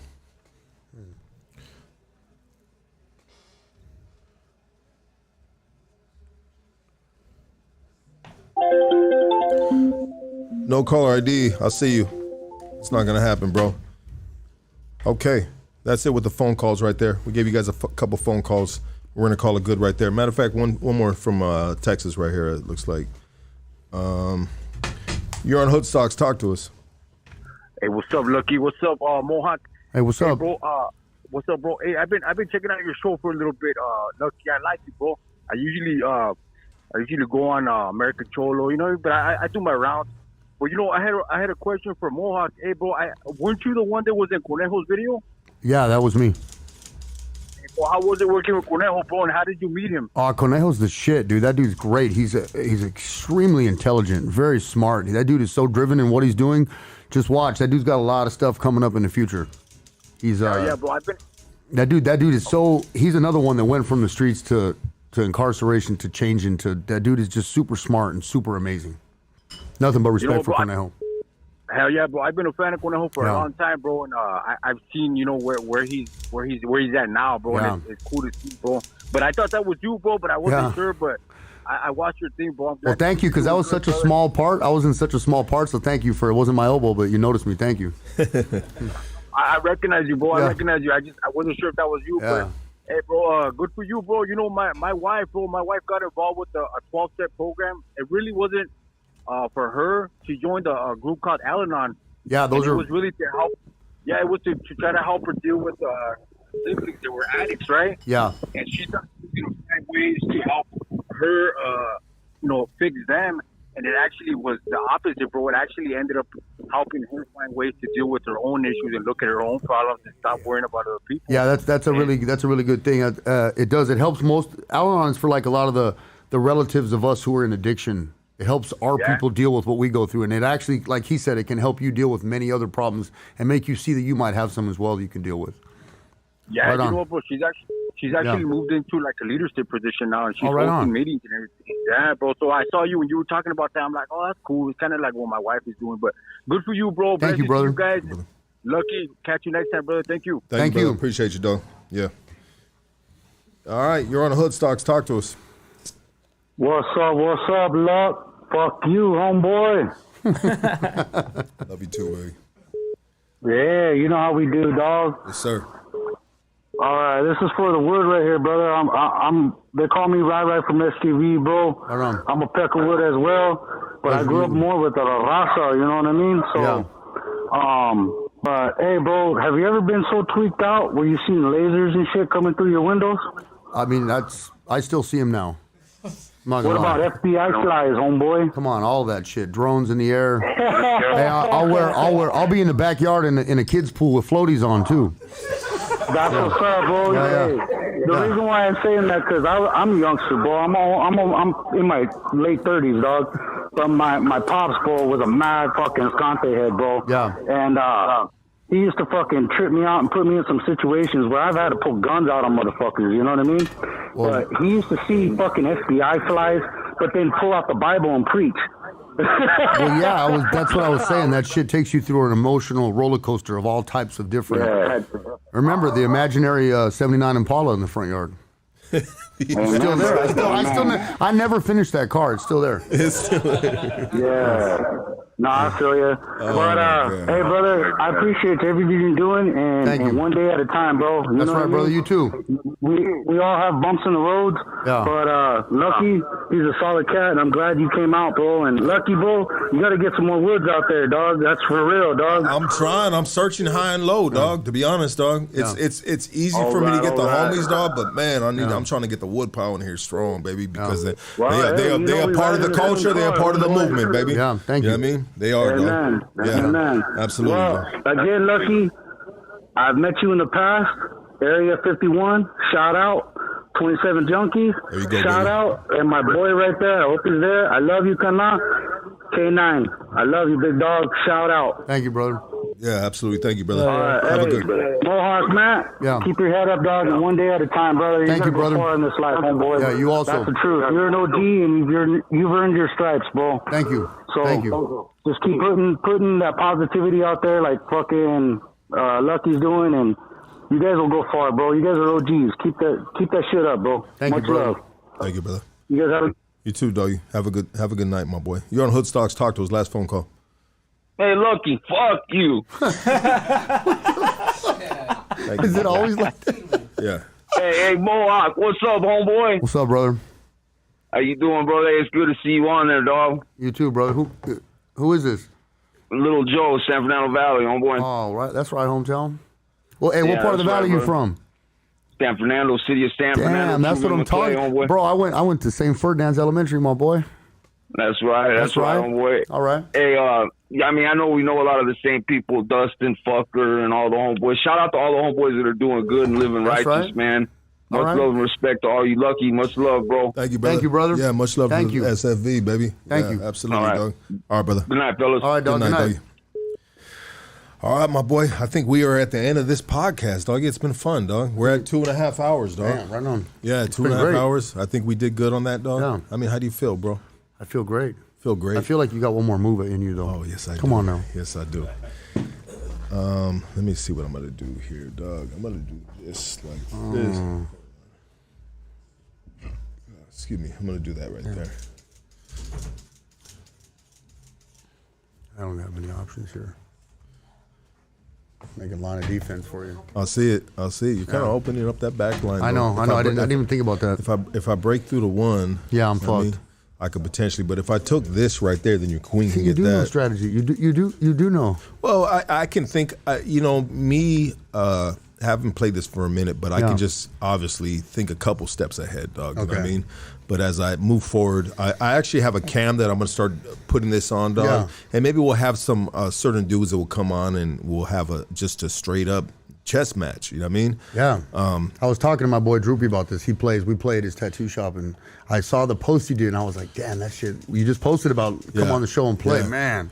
Yeah. You get a class going, too, because I really want to relearn. Yeah, absolutely. Because there's a bro. whole thing behind this. It isn't just moving pieces. It's no. No. You always got to move with a few steps ahead in mind in regards to every first step you make or initial step you make. You're basically setting up. I mean, this is war right here, bro. And this goes, like I told someone else the other day, that book, The Art of War, The Prince. There's another one called Frederick the Great's Instructions to His Generals. Yeah. These books can be used for war. They can be used for business. They can be used for life. This is the same thing. Absolutely. This is for life, business, of everything we do. Like you said, 2 steps ahead. Yeah. You got to watch every move you make because it could potentially danger the whole team. Absolutely, dog. And with that said, I want everybody to give it up to Mohawk Matt for blessing the platform. I want you to shout out to all plugs, anything that people need to know about, bro. You got coming up, bro. How they can contact you if they're, on drugs and they need someone to talk to. If you need someone to talk to, my Instagram, you can hit me up. I'll do my best to stay on the phone with you as long as I can. I've even been known to be dumb enough to give my number out to people, and I'll talk to you as long as I can. I can get you into any detox in the Valley or LA. I'm always open for that, for recovery. I'll help. I'll be in. Give a big shout out to Sullen. Shout out to Hood Rays. We got something tomorrow at our Urban Con. We're gonna be there all day at the Urban Con tomorrow. Yeah. Sullen, we're always doing big things. We're hitting all the conventions. We have Ventura, the Seaside Convention, from the 10th through the 12th, I believe, in Ventura, and then I'm at in Dallas at Sinners Big Convention in Dallas, Texas, for the end of the month, the 20th through 24th or something like that. And then we got potentially Columbia, and then we're going back in September to Arlington. Wow. And then there's going to be more after that. So you are like full part of that team then, traveling with them. Yeah, I'm on the team. Yeah. Absolutely. I got a Hoodstocks hat for you right here. Too, Damn, bro. my boy. Thank you. Yeah, dog. Yeah, this is for you right here, my G. You know what I mean? Add that to your hat collection. All your Solon hats, your Hood Rays hats. You know what I mean? Yeah, baby. That's how we doing it right there. Yep, Hoodstocks. Yeah. Everybody give it for Mohawk Matt. Thank you, everybody, for tapping in.